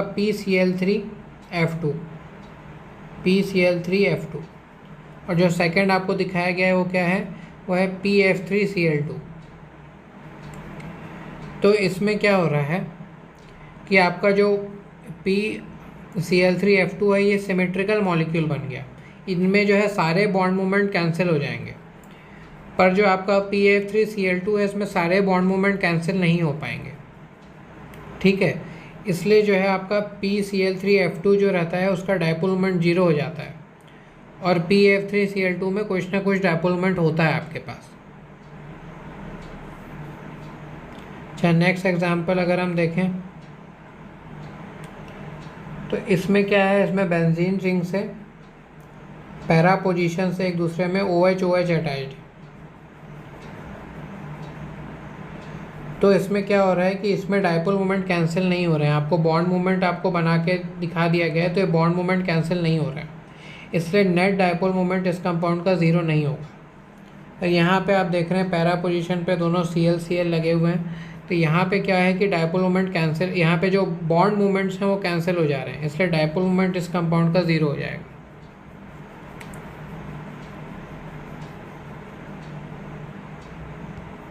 उसी तरीके से आप नेक्स्ट एग्जांपल देख सकते हैं, इसमें क्या हो रहा है, इसमें भी जो आपके बॉन्ड मूवमेंट्स हैं वो कैंसिल नहीं होंगे, पर इसमें हो जाएंगे। जो आपका नेक्स्ट कंपाउंड है इसमें हो जाएंगे, यहाँ पे बॉन्ड मूवमेंट्स आपके कैंसिल नहीं हो रहे हैं, पर इसमें आप देख सकते हैं कि कैंसिल हो रहे हैं जस्ट अपोजिट डायरेक्शन में एक दूसरे के, इसमें नहीं हो रहा है ऐसा। इसलिए आपका इसका ये जो कंपाउंड आपको दिखाया गया है ये पोलर आपका है और ये पोलर नहीं है, सेकंड कंपाउंड। अब हम पढ़ेंगे tricks for comparing bond angle, ठीक है। तो बॉन्ड एंगल आप कैसे कंपेयर कर सकते हैं, तो इसमें हम कुछ स्टेप्स के बारे में बात करेंगे जिसको आपको सीक्वेंस में फॉलो करना है, ठीक है। तो पहले आपको क्या करना पड़ता है, फर्स्ट स्टेप क्या होता है, कभी भी बॉन्ड एंगल आप कंपेयर करते हैं दो कंपाउंड्स का, तो पहला होता है आपका check the hybridization of the central atom. पहले आपको सेंट्रल एटम की हाइब्रिडाइजेशन चेक करनी पड़ती है। तो इसमें अगर sp हाइब्रिडाइजेशन है तो बॉन्ड एंगल सबसे ज़्यादा होता है, अगर sp2 है तो उससे कम होता है, और sp3 का जो बॉन्ड एंगल होता है सबसे कम होता है। अच्छा, अगर दो कंपाउंड का अगर सेंट्रल एटम की हाइब्रिडाइजेशन सेम है तो कि आपको क्या चेक करना पड़ेगा, आपको लोन पेयर चेक करना पड़ेगा, ठीक है। तो number of lone pairs is inversely proportional to the bond angles, ठीक है। तो ये आपको ध्यान में रखना है। अच्छा, अगर आपके दोनों कंपाउंड में लोन पेयर भी सेम है और सेंट्रल एटम के हाइब्रिडाइजेशन भी सेम है, फिर आप क्या करेंगे, फिर आपके पास दो कंडीशन होती है। अगर आपका सेंट्रल एटम डिफरेंट है पर सराउंडिंग एटम सेम है तो क्या होगा, जो electronegativity of the central atom होगी वो डायरेक्टली प्रोपोर्शनल हो जाएगी बॉन्ड एंगल के। और अगर सेंट्रल एटम सेम है और सराउंडिंग एटम डिफरेंट है तो electronegativity of the surrounding atom is inversely proportional to the bond angle.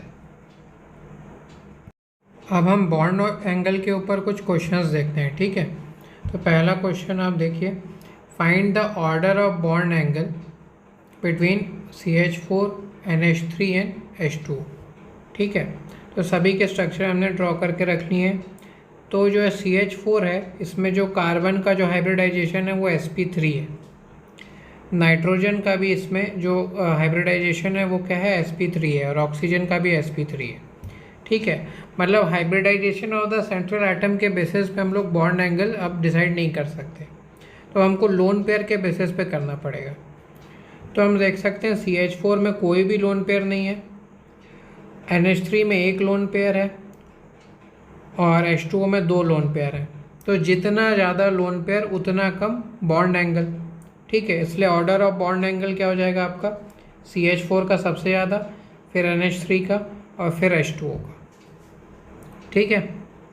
अब हम सेकंड क्वेश्चन देखते हैं, compare the bond angle of NH3 and PH3। तो अगर हम इसको ध्यान से देखें तो दोनों ही NH3 और PH3 में जो नाइट्रोजन है उसका क्या है, जो हाइब्रिडाइजेशन है sp3 है, और जो फॉस्फोरस है उसका भी हाइब्रिडाइजेशन sp3 है। दोनों में लोन पेयर भी सेम है, ठीक है। अब हमको क्या करना पड़ेगा, अब यहाँ देखना पड़ेगा कि हमारे पास सराउंडिंग एटम भी सेम है। तो हमने क्या पढ़ा था कि electronegativity of the central atom is directly proportional to bond angle. ठीक है। तो अभी हम देख सकते हैं कि जो नाइट्रोजन है उसकी इलेक्ट्रोनेगेटिविटी फॉस्फोरस से ज़्यादा है, इसलिए जो बॉन्ड एंगल होगा NH3 का वो ज़्यादा होगा then bond angle of PH3।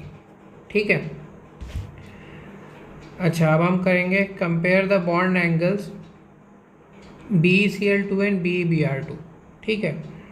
तो BeCl2 का हम केस देखते हैं और BeBr2 का हम केस देखते हैं। तो दोनों में ही जो है Be की हाइब्रिडाइजेशन sp है और दोनों में ही लोन पेयर 0 है। हमने क्या पढ़ा था, एक रूल क्या पढ़ा था कि जो electronegativity of the surrounding atom is inversely proportional to bond angle. यहाँ पे सेंट्रल एटम भी सेम आपको दिखाई दे रहा है, तो सराउंडिंग एटम के बेसिस पे आपको डिटरमाइन करना पड़ेगा। तो हम देख सकते हैं कि जो Cl है उसकी इलेक्ट्रोनेगेटिविटी Br से ज़्यादा होती है, इसलिए जो बॉन्ड एंगल होगा BeBr2 का वो ज़्यादा होगा as compare to the bond angle of BeCl2। अब हम पढ़ेंगे बॉन्ड एंगल्स के कुछ एक्सेप्शंस के बारे में। अभी यहाँ आपको एक एग्जांपल दिया गया है H2O का, ठीक है, और CH3 2O का, CH3 2O का दिया है आपको एग्जांपल और H2O का दिया है। ठीक है। तो यहाँ पे हम देख सकते हैं कि यहाँ पे हाइब्रिडाइजेशन दोनों की सेम होगी ऑक्सीजन की sp3 और नंबर ऑफ लोन पेयर भी सेम है।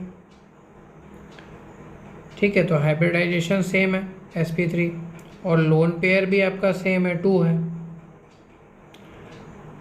और सेंट्रल एटम आपका सेम है और electronegativity of the carbon is greater than electronegativity of hydrogen. इसलिए क्या होना चाहिए था, इसलिए जो आपका बॉन्ड एंगल था H2O का should be more than the bond angle of CH3 2O, है ना। ये तो एक्सपेक्टेड है पर ऐसा होता नहीं है, क्योंकि ये जो CH3 ग्रुप्स है ना इनके बीच में क्या हो जाता है, रिपल्शन होता है और इस रिपल्शन के कारण ये CH3 2O का जो बॉन्ड एंगल है वो बढ़ जाता है H2O से ज़्यादा। ठीक है। इसलिए क्या होता है, आपका जो बॉन्ड एंगल होता है CH3 2O का is greater due to repulsion between the bulky CH3 groups. ये आपको याद रखना है। दूसरा एक्सेप्शन आपको ये याद रखना है कि जितना ज़्यादा बल्कि ग्रुप अटैच होगा ना उतना ज़्यादा बॉन्ड एंगल बढ़ जाता है। तो उसका एक पर्टिकुलर केस आपको याद रखना है, C2H5O C2H5, इसका बॉन्ड एंगल सबसे ज़्यादा होगा क्योंकि इसमें सबसे ज़्यादा बल्कि ग्रुप है, C2H5 लगा हुआ है दोनों साइड। फिर यहाँ पे क्या देख सकते हैं आप, C2H5O CH3। ठीक है। तो यहाँ पे एक आपका कम बल्कि ग्रुप लग गया CH3, इसलिए जो है बॉन्ड एंगल इसका थोड़ा कम हो गया। फिर आपका होगा CH3O CH3 का बॉन्ड एंगल और फिर लास्ट में होगा आपका H2O का। तो कॉन्सेप्ट क्या है इधर, कॉन्सेप्ट ये है कि जितना ज़्यादा बल्कि ग्रुप होगा उतना ज़्यादा रिपल्शन होगा उन ग्रुप्स के बीच में और उतना ही ज़्यादा आपका क्या हो जाएगा, बॉन्ड एंगल हो जाएगा। ऐसा ही एक सिमिलर एग्जाम्पल है आपका OCl2 का और H2O का। तो इसमें क्या होता है, इसमें भी आप देख रहे हैं कि लोन पेयर सेम है, हाइब्रिडाइजेशन सेम है ऑक्सीजन की। यहाँ पे क्या आपको ध्यान रखना है कि क्योंकि जो Cl ग्रुप है इज़ मोर बल्कि देन H ग्रुप, इसलिए क्या होगा, Cl के बीच में ज़्यादा रिपल्शन होगा जिसके कारण OCl2 का बॉन्ड एंगल बढ़ जाएगा। तो इसलिए हम कहेंगे कि bond angle of OCl2 is greater than H2। तो यही कुछ आपको एक्सेप्शंस याद रखने हैं, नहीं तो आप जनरल रूल लगा के आप आंसर निकाल सकते हैं। ठीक है। अब हम पढ़ेंगे MOT के बारे में, मॉलिक्यूलर ऑर्बिटल थ्योरी के बारे में। ठीक है। तो इसमें आपको फर्स्ट पॉइंट क्या याद रखना है, फर्स्ट पॉइंट आपको याद रखना है कि जब atomic orbitals combine to form molecular orbitals, also molecular orbitals are equal in number of the atomic orbitals combining. मतलब क्या होगा कि जितने एटॉमिक ऑर्बिटल्स कंबाइन करेंगे मॉलिक्यूलर ऑर्बिटल बनाने के लिए उतने ही मॉलिक्यूलर ऑर्बिटल बनेंगे। मतलब क्या हुआ कि atomic orbital combined is equal to molecular orbitals formed. ठीक है, सेकेंड पॉइंट आपको याद रखना पड़ेगा कि sigma molecular orbitals are formed by head on overlap of atomic orbitals. जब एटॉमिक ऑर्बिटल्स की हेड ऑन ओवरलैपिंग होती है तो सिग्मा मॉलिकुलर ऑर्बिटल्स बनते हैं।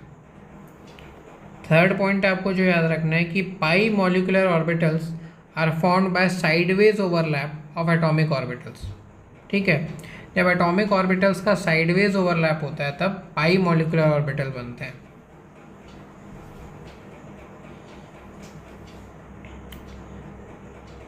अच्छा, मान लीजिए ये एक एटॉमिक ऑर्बिटल है और ये एक दूसरा एटॉमिक ऑर्बिटल है।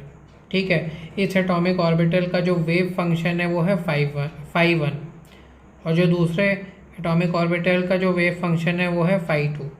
ठीक है, तो जब इनकी डिस्ट्रक्टिव इंटरफेरेंस होगी तो उसको रिप्रेजेंट कैसे करते हैं, phi one minus phi two से।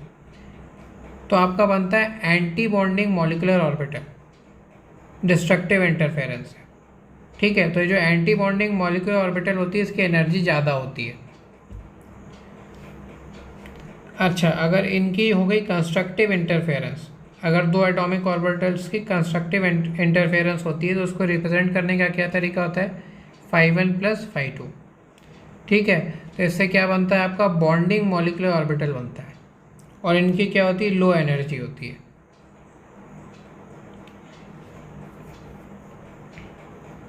अच्छा, कंबाइनिंग एटॉमिक ऑर्बिटल्स जो रहते हैं उनकी लगभग सेम एनर्जी होनी चाहिए, should have same energy nearly.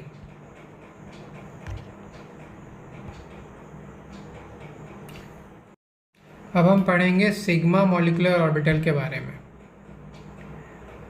तो यहाँ पे आपको याद रखना है कि जो 1s और 1s ये क्या है, एटॉमिक ऑर्बिटल्स है। ठीक है, इसकी क्या हो रही है, डिस्ट्रक्टिव इंटरफेरेंस हो रही है। तो डिस्ट्रक्टिव इंटरफेरेंस से आपका क्या बन जाएगा, आपका बन जाएगा anti bonding sigma 1s star orbital. ये स्टार किस चीज़ को रिप्रेजेंट कर रहा है, स्टार रिप्रेजेंटेशन होती है एंटी बॉन्डिंग ऑर्बिटल की। ठीक है, तो ये आपका सिग्मा 1s स्टार ऑर्बिटल ये आपको दिखाया गया है। इसमें ये एक नोड आ गई बीच में आपको नोड दिखाई गई है, तो इसमें एक नोड होती है। अच्छा, अगर दो 1s एटॉमिक ऑर्बिटल का कंस्ट्रक्टिव इंटरफेरेंस होता तो आपका क्या हो जाता, बॉन्डिंग 1s ऑर्बिटल बन जाता कुछ इस तरीके से। इसमें कोई नोड नहीं होती। अच्छा, अगर आपका 2pz ऑर्बिटल और 2pz ऑर्बिटल ये जो है इनकी डिस्ट्रक्टिव इंटरफेरेंस हो रही है तो ये आपकी anti bonding sigma star 2p orbital बन रहा है। ठीक है, ये आपको एंटी बॉन्डिंग ऑर्बिटल दिखाए गए हैं और यहाँ पे आपको बीच में नोड दिखाई गई है, तो इसमें एक नोड होती है। अच्छा, अगर 2p ऑर्बिटल की आपकी कंस्ट्रक्टिव इंटरफेरेंस हो जाती है तो आपको क्या बन जाता है, आपके पास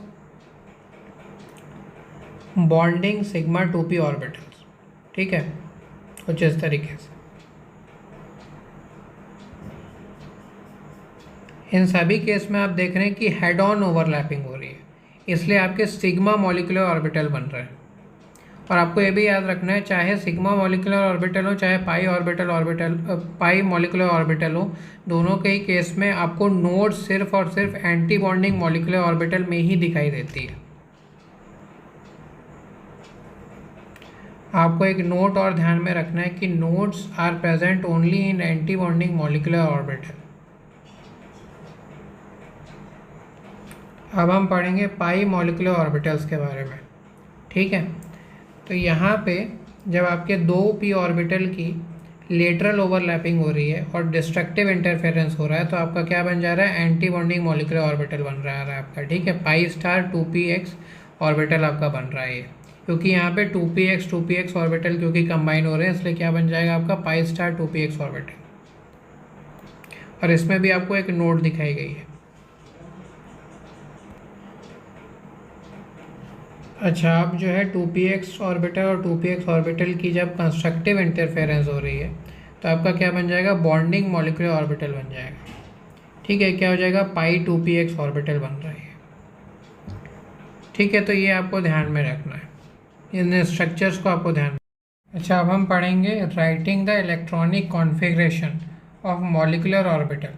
ठीक है, तो इसमें कौन कौन से रूल्स हम लोग लगाते हैं? पहले तो आप लगाओगे आफबाउस रूल, फिर आप लगाओगे हंट्स रूल, फिर लगाओगे आप पॉलीज एक्सक्लूजन प्रिंसिपल। तो ये तीनों रूल्स को हमको ध्यान में रखते हुए इलेक्ट्रॉनिक कॉन्फ़िगरेशन को भरना होता है। ठीक है, आफबाउ रूल क्या कहता है कि पहले लोअर एनर्जी वाले ऑर्बिटल्स को भरा जाता है इलेक्ट्रॉन से, और फिर हायर एनर्जी वाले ऑर्बिटल्स को इलेक्ट्रॉन से भरा जाता है। ठीक है, हंट्स रूल क्या कहता है? हंट्स रूल ये कहता है कि जो सेम एनर्जी वाले ऑर्बिटल्स हैं पहले उनको सिंगली ऑक्यूपाई करना पड़ता है इलेक्ट्रॉन से। ठीक है, पहले उसमें एक एक इलेक्ट्रॉन भरेंगे, वो भी सेम स्पिन वाले इलेक्ट्रॉन्स, और फिर बाद में पेयरिंग अप शुरू होगी। ठीक है, पहले से पेयरिंग अप नहीं शुरू होती। जैसे कि ये आपके सेम एनर्जी वाले ऑर्बिटल्स हैं, तो इसमें पहले इलेक्ट्रॉन्स इसको सिंगली ऑक्यूपाई करेंगे इस तरीके से, और इन सारे इलेक्ट्रॉन्स का सेम स्पिन होगा, और फिर बाद में इसकी पेयरिंग शुरू होगी।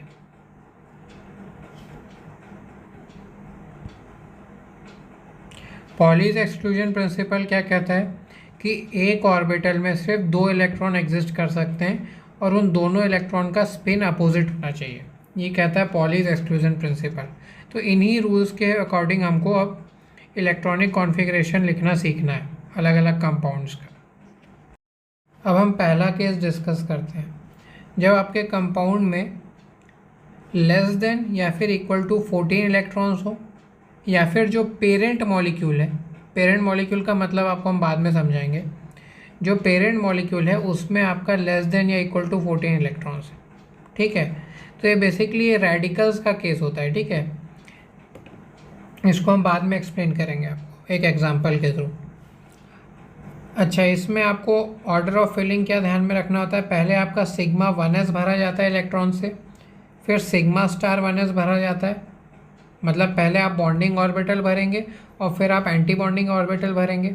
ठीक है, फिर आप सिग्मा 2s भरते हैं, फिर सिग्मा स्टार 2s भरते हैं ऑर्बिटल।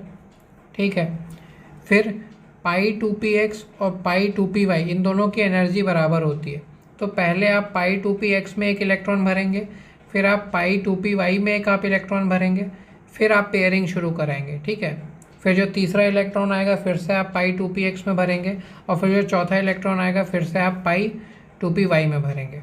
ठीक है, फिर आप भरते हैं सिग्मा 2pz ऑर्बिटल।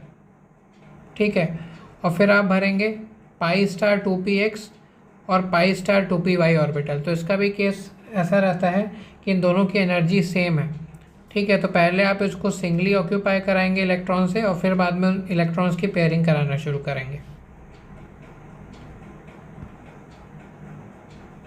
अब हम पढ़ेंगे दूसरे केस के बारे में, जब कंपाउंड में 15 से 20 इलेक्ट्रॉन प्रेजेंट हो तब।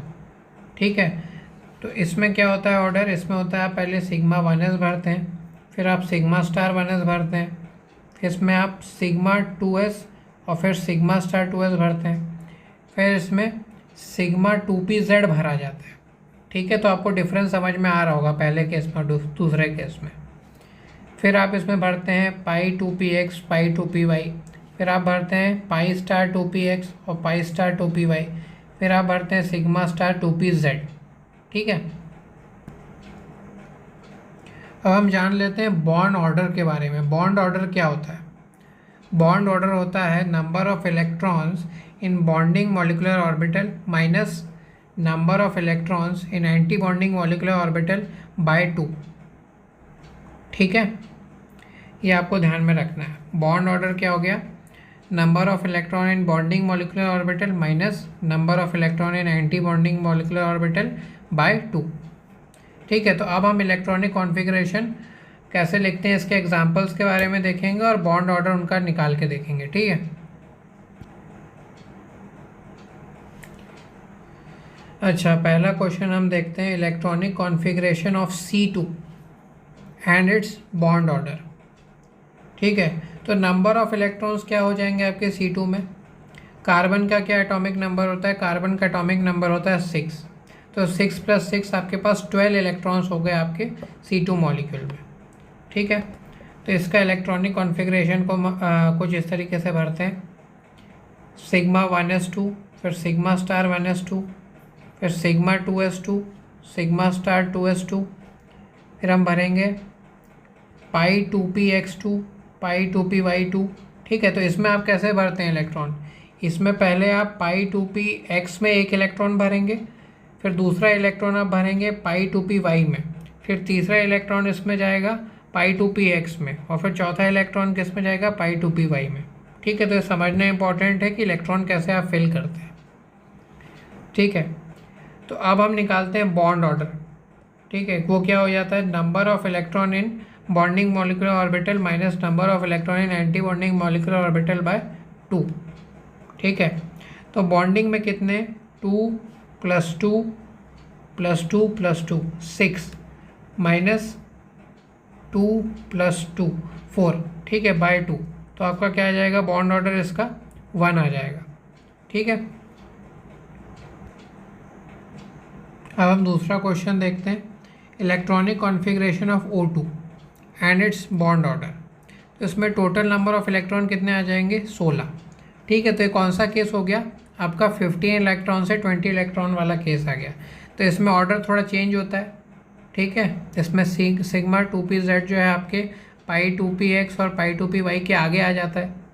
तो इसको हम भर के देखते हैं। ठीक है, तो सिग्मा 1s2 भरेगा, फिर सिग्मा स्टार 1s2 भरेगा, फिर सिग्मा 2s2 भरेगा, फिर सिग्मा स्टार 2s2 भरेगा, फिर सिग्मा 2pz2 भरेगा, फिर पाई 2px2 और पाई 2py2, फिर पाई स्टार 2px1 और पाई स्टार 2py1। ठीक है,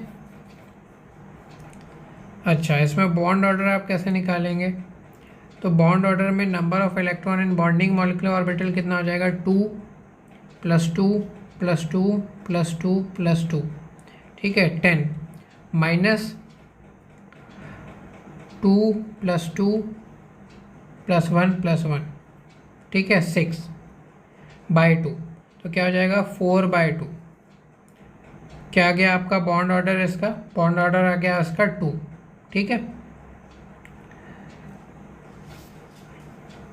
अच्छा, अब हम तीसरे क्वेश्चन की तरफ बढ़ते हैं, electronic configuration of N2 negative. तो ये क्या हो गया, एक रेडिकल वाला केस आ गया, जिसमें जो पेरेंट मॉलिक्यूल था इस रेडिकल का, क्या था पेरेंट मॉलिक्यूल N2 नेगेटिव का, N2 नेगेटिव का जो पेरेंट मॉलिक्यूल था वो N2 था।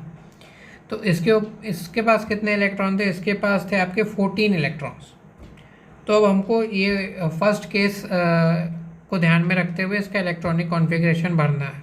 ठीक है, फर्स्ट केस क्या था, फर्स्ट केस था आपका जब आपके कंपाउंड में लेस देन या इक्वल टू 14 इलेक्ट्रॉन हो, या फिर पेरेंट मॉलिक्यूल में आपके लेस देन और इक्वल टू 14 इलेक्ट्रॉन हो। इस केस को ध्यान में रखते हुए इसका इलेक्ट्रॉनिक कॉन्फ़िगरेशन हमको भरना पड़ेगा।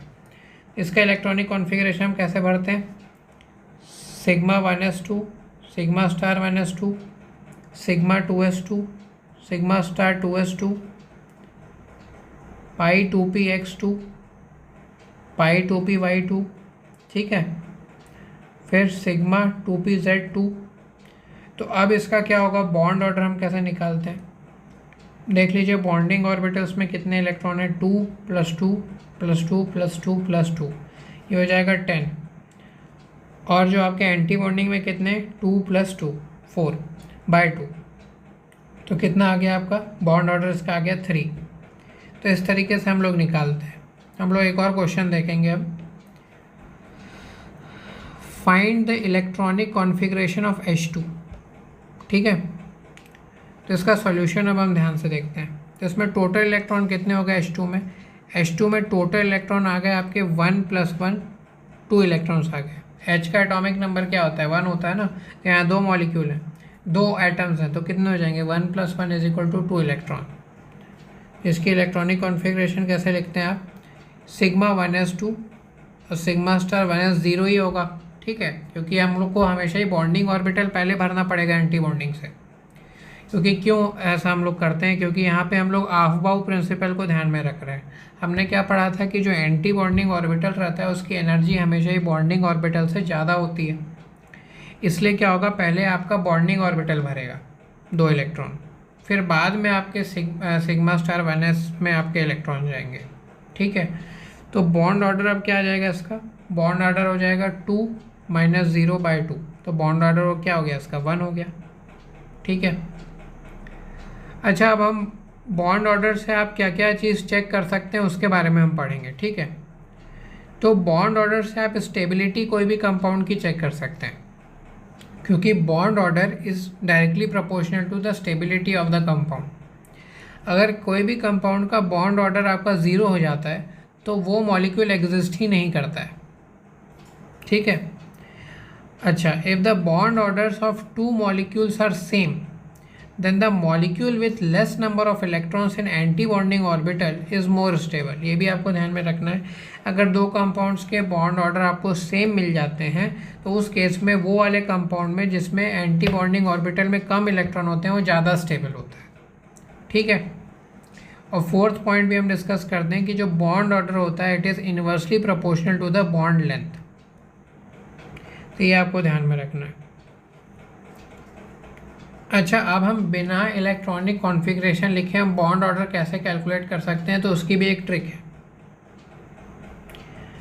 तो इसमें आपको लिखना पड़ेगा नंबर ऑफ़ इलेक्ट्रॉन, एक साइड आप टेबल बनाएंगे तो उसमें आप लिखेंगे नंबर ऑफ़ इलेक्ट्रॉन और एक साइड लिखेंगे आप बॉन्ड ऑर्डर। ठीक है, अच्छा, अगर आपके पास इलेक्ट्रॉन 10 है या 18 है तो उसका बॉन्ड ऑर्डर क्या हो जाता है, 1 उस कंपाउंड का। अगर कंपाउंड में 11 या फिर 17 इलेक्ट्रॉन है तो उस कंपाउंड का बॉन्ड ऑर्डर हो जाता है 1.5। अगर किसी कंपाउंड में 12 या फिर 16 इलेक्ट्रॉन है तो उस कंपाउंड का बॉन्ड ऑर्डर हो जाएगा 2। अगर किसी में 13 या फिर 15 इलेक्ट्रॉन है तो उस कंपाउंड का बॉन्ड ऑर्डर हो जाता है 2.5। और किसी में 14 इलेक्ट्रॉन है तो उसके बॉन्ड ऑर्डर क्या हो जाते हैं, 3। तो ये आपको ध्यान में रखना है।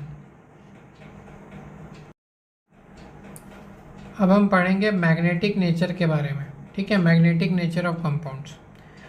तो इसमें आपको 2 तरीके कंपाउंड के बारे में ध्यान रखना है। पहला तो आपको ध्यान रखना है पैरामैग्नेटिक कंपाउंड्स के बारे में, और दूसरा आपको ध्यान में रखना है डायमैग्नेटिक कंपाउंड्स के बारे में। तो जो पैरामैग्नेटिक कंपाउंड्स होते हैं उसमें क्या होता है, आपके पास अनपेयर्ड इलेक्ट्रॉन्स होते हैं। कोई भी ऑर्बिटल में अगर आपको अनपेयर्ड इलेक्ट्रॉन मिल जाता है तो वो कंपाउंड पैरामैग्नेटिक हो जाता है। ठीक है, और जो पैरामैग्नेटिक कंपाउंड्स होते हैं they are weakly attracted in magnetic field. ठीक है, they are weakly attracted in magnetic field.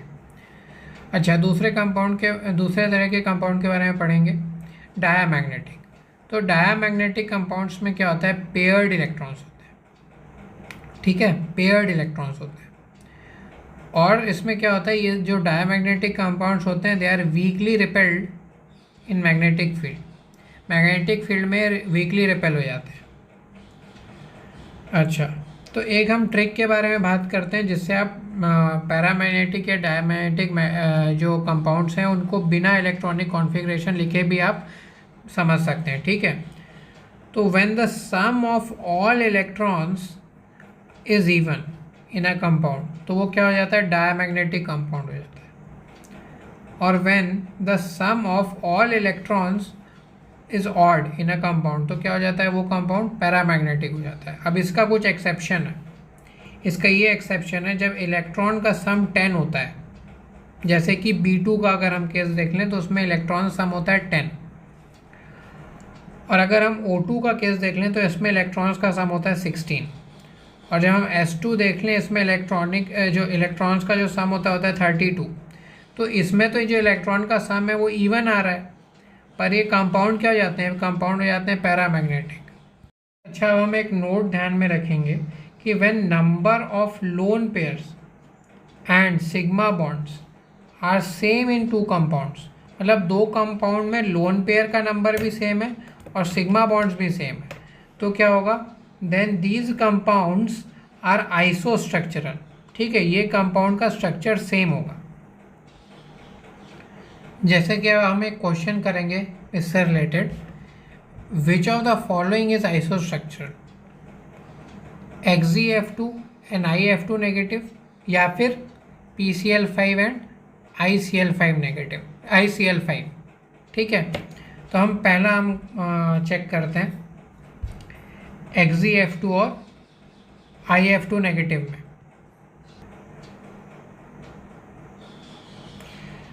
अच्छा, अब हम लोन पेयर इलेक्ट्रॉन्स निकालेंगे Xg(F2) में। ठीक है, तो लोन पेयर इलेक्ट्रॉन्स कैसे निकालते थे हम लोग कि Xg में आपके वैलेंस इलेक्ट्रॉन कितने हो जाएंगे, नोबल गैस फैमिली से, तो इसमें क्या हो जाएगा 8 इलेक्ट्रॉन्स हो जाएगा वैलेंस शेल में।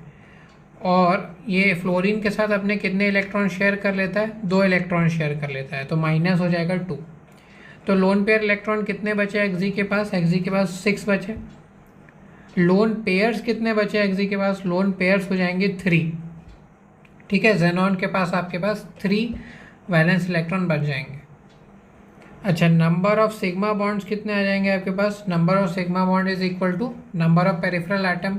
ठीक है, तो यहाँ पे 2 फ्लोरीन है आपके पास, तो नंबर ऑफ सिग्मा बॉन्ड्स भी आपके पास 2 हो जाएंगे। अच्छा, ये Xg(F2) का हमने स्ट्रक्चर भी बना लिया। अगर आप नहीं भी बनाते हैं उससे कोई फ़र्क नहीं पड़ता, हमको ये मिल गया कि Xg(F2) में लोन पेयर 3 है और नंबर ऑफ सिग्मा बॉन्ड क्या हो जाएगा, 2 हो जाएगा। ठीक है। अच्छा, अगर हम IF2 नेगेटिव का केस देखें तो लोन पेयर इलेक्ट्रॉन्स कितने आ रहे हैं इनके पास, 7। इसमें क्या हो जाएगा, आयोडीन है आपके हेलोजन फैमिली से, तो इसमें वैलेंस इलेक्ट्रॉन्स क्या हो जाएंगे 7, माइनस ये 2 इलेक्ट्रॉन शेयर करता है फ्लोरीन के साथ, और क्योंकि अब कंपाउंड में 1 नेगेटिव चार्ज है तो यहाँ पे हमने कर दिया +1, तो इनके पास लोन पेयर इलेक्ट्रॉन कितने आ गए 6। तो लोन पेयर्स कितने आ गए, लोन पेयर्स हो जाएंगे 3। अच्छा, सिग्मा बॉन्ड कितने होंगे इनके पास, सिग्मा बॉन्ड होंगे 2, क्योंकि यहाँ पे 2 फ्लोरीन है। तो यहाँ पे हम देख रहे हैं कि नंबर ऑफ सिग्मा बॉन्ड पहले वाले कंपाउंड में भी सेम है 2, और इस IF2 में भी जो है नंबर ऑफ सिग्मा बॉन्ड 2 है। Xg(F2) में भी लोन पेयर 3 है और IF2 में भी लोन पेयर 3 है। ठीक है, मतलब इन दोनों का जो आप स्ट्रक्चर बनाओगे वो सेम बनेगा स्ट्रक्चर। ठीक है, तो ये दोनों कंपाउंड क्या हो जाएंगे, दोनों कंपाउंड हो जाएंगे आइसोस्ट्रक्चरल। अब हम दूसरा केस चेक करते हैं PCl5 और ICl5 का। ठीक है, तो PCl5 में आपके लोन पेयर इलेक्ट्रॉन कितने आएंगे, लोन पेयर इलेक्ट्रॉन इसमें अगर हम चेक करें तो फॉस्फोरस के पास जो वैलेंस इलेक्ट्रॉन होते हैं 5। ठीक है, और क्लोरीन के साथ इसने अपने पाँचों के पाँचों इलेक्ट्रॉन शेयर कर लिए, तो -5, तो 0। तो लोन पेयर इलेक्ट्रॉन ही 0 हो गए, तो लोन पेयर भी 0 होंगे। अच्छा, बॉन्ड पेयर्स कितने इसके पास, bond pair is equal to number of peripheral atom, तो कितने हो जाएंगे 5। अगर हम ICl5 का केस देखें तो लोन पेयर इलेक्ट्रॉन्स कितने आ रहे हैं इसके पास, इसमें वैलेंस इलेक्ट्रॉन्स थे 7, इसने 5 इलेक्ट्रॉन्स क्लोरीन के साथ शेयर कर लिए, तो अब इसके पास लोन पेयर इलेक्ट्रॉन्स हो गए 2। तो लोन पेयर कितना आया, 1 लोन पेयर आया, और बॉन्ड पेयर कितना आया, बॉन्ड पेयर आ गया 5। तो अब हम देख रहे हैं कि PCl5 में तो एक भी लोन पेयर नहीं है और ICl5 में एक लोन पेयर है, जबकि दोनों में बॉन्ड पेयर तो सेम आ रहे हैं। फिर भी जब तक आपके नंबर ऑफ लोन पेयर और बॉन्ड पेयर दोनों सेम नहीं आते तब तक कंपाउंड क्या होता है, आइसोस्ट्रक्चरल नहीं हो सकता है। इसलिए दोनों जो हैं ये आइसोस्ट्रक्चरल नहीं है। अब हम पढ़ेंगे फॉर्मल चार्ज के बारे में। ठीक है, तो formal charge is equal to the valence electron minus lone pair electrons minus bond pair electrons by 2। ठीक है, और एवरेज फॉर्मल चार्ज कैसे निकालते हैं, एवरेज फॉर्मल चार्ज होता है total charge by total number of atoms. ठीक है, तो अब हम एक एग्जांपल देखते हैं NO3 नेगेटिव का। ठीक है, तो इसमें अगर हम ध्यान से देखें तो हमने स्ट्रक्चर बना लिया। तो स्ट्रक्चर आपको याद होना चाहिए फॉर्मल चार्ज निकालने के लिए, बिना स्ट्रक्चर याद किए आप फॉर्मल चार्ज आप नहीं निकाल सकते। तो इस लेक्चर के एंड में आपको कुछ इंपॉर्टेंट स्ट्रक्चर की लिस्ट दे दूंगा मैं। ठीक है, उन स्ट्रक्चर्स को आप याद कर लीजिएगा। अच्छा, पहले हम देखते हैं ये नाइट्रोजन है, 3 ऑक्सीजन के साथ कनेक्टेड है। इसमें इसने एक ऑक्सीजन के साथ डबल बॉन्ड बनाया, दूसरे ऑक्सीजन के साथ इसने सिंगल बॉन्ड बनाया। ठीक है, तो अब हम ऑक्सीजन नंबर 1 की बात अगर हम कर लें। ठीक है, तो ऑक्सीजन नंबर 1 की जब हम बात करते हैं तो फॉर्मल चार्ज अब इसके ऊपर कैसे निकालेंगे, इसमें वैलेंस इलेक्ट्रॉन्स कितने, अब ऑक्सीजन क्या होता है, ऑक्सीजन ग्रुप 16 से आता है, तो इसमें number of valence electron oxygen में कितने होने चाहिए, 6 होने चाहिए। ठीक है, माइनस लोन पेयर इलेक्ट्रॉन्स। तो इसमें ऑक्सीजन में ऑक्सीजन नंबर 1 में कितने लोन पेयर इलेक्ट्रॉन्स आपको दिख रहे हैं? 4 दिख रहे हैं। ठीक है, 4 दिख रहे हैं, 1 2 3 4। ठीक है, 4 आपको दिख रहे हैं लोन पेयर इलेक्ट्रॉन्स। तो यहाँ पे आपने कर दिया -4 minus bond pair electrons by 2। तो बॉन्ड पेयर इलेक्ट्रॉन्स कितने आ रहे हैं आपके पास? एक बॉन्ड पेयर में 2 इलेक्ट्रॉन होते हैं, तो इस ऑक्सीजन ने 2 बॉन्ड बनाए हैं नाइट्रोजन के साथ। तो टोटल इलेक्ट्रॉन्स कितने इसने share, total bond pair electrons कितने हो गए? टोटल बॉन्ड पेयर इलेक्ट्रॉन्स हो गए 4। ठीक है, बाय 2। तो इसमें फॉर्मल चार्ज कितना हो गया आपका? 0 आ गया। ठीक है, अच्छा अगर हम नाइट्रोजन पे फॉर्मल चार्ज चेक करें तो formal charge on nitrogen is equal to valence electron. इस नाइट्रोजन फैमिली में कितने होते हैं? 5 minus lone pair electron. Lone pair electron है ही नहीं नाइट्रोजन के पास, तो माइनस क्या हो जाएगा? 0 minus bond pair electron by 2। तो नाइट्रोजन ने टोटल 4 बॉन्ड बना रखे हैं और हर एक बॉन्ड में 2 आपके इलेक्ट्रॉन यूटिलाइज हो जाते हैं। ठीक है, तो 4 × 2 8 आपके पास बॉन्ड पेयर इलेक्ट्रॉन्स हो गए, बाय 2 आपने कर दिया। तो फॉर्मल चार्ज और नाइट्रोजन कितना आ गया आपके पास? +1 आ गया। ठीक है, अच्छा formal charge on oxygen number 2 and oxygen number 3 same होगा क्योंकि सिमेट्रिकल कंडीशन है। ठीक है, तो आपका वैलेंस इलेक्ट्रॉन कितना है ऑक्सीजन के पास? वैलेंस इलेक्ट्रॉन्स है आपके पास 6। ठीक है, इसके पास लोन पेयर कितने हैं? ऑक्सीजन नंबर 2 और 3 के पास लोन पेयर इलेक्ट्रॉन्स भी 6 हैं और दोनों ने एक एक बॉन्ड बना रखे हैं, तो बॉन्ड पेयर इलेक्ट्रॉन्स कितने हो जाएंगे? 2/2 -1। मतलब इन दोनों दोनों ऑक्सीजन के ऊपर -1 चार्ज है। तो यहाँ पे हम एक बार लिख देते हैं, आपके ऑक्सीजन नंबर 1 के पास 0 फॉर्मल चार्ज है, जो आपका ऑक्सीजन नंबर 2 है उसके ऊपर -1 चार्ज है, और जो ऑक्सीजन नंबर 3 है उसके ऊपर भी -1 चार्ज है। और नाइट्रोजन के पास कितना चार्ज है आपका? नाइट्रोजन के पास है आपका +1 चार्ज। ठीक है, अब इस आंसर को हम कंफर्म कैसे कर सकते हैं? जब हम सारे फॉर्मल चार्ज को ऐड करेंगे ना, तो उसका जो नेट वैल्यू क्या आएगा? -1 आएगा, जो कि चार्ज था टोटल कंपाउंड के ऊपर। NO3 नेगेटिव था ना, तो उसके ऊपर नेट चार्ज कितना था? -1। तो हम जब सारे फॉर्मल चार्जेस को ऐड कर देते हैं तो आपके पास -1 ही आएगा आंसर। ठीक है,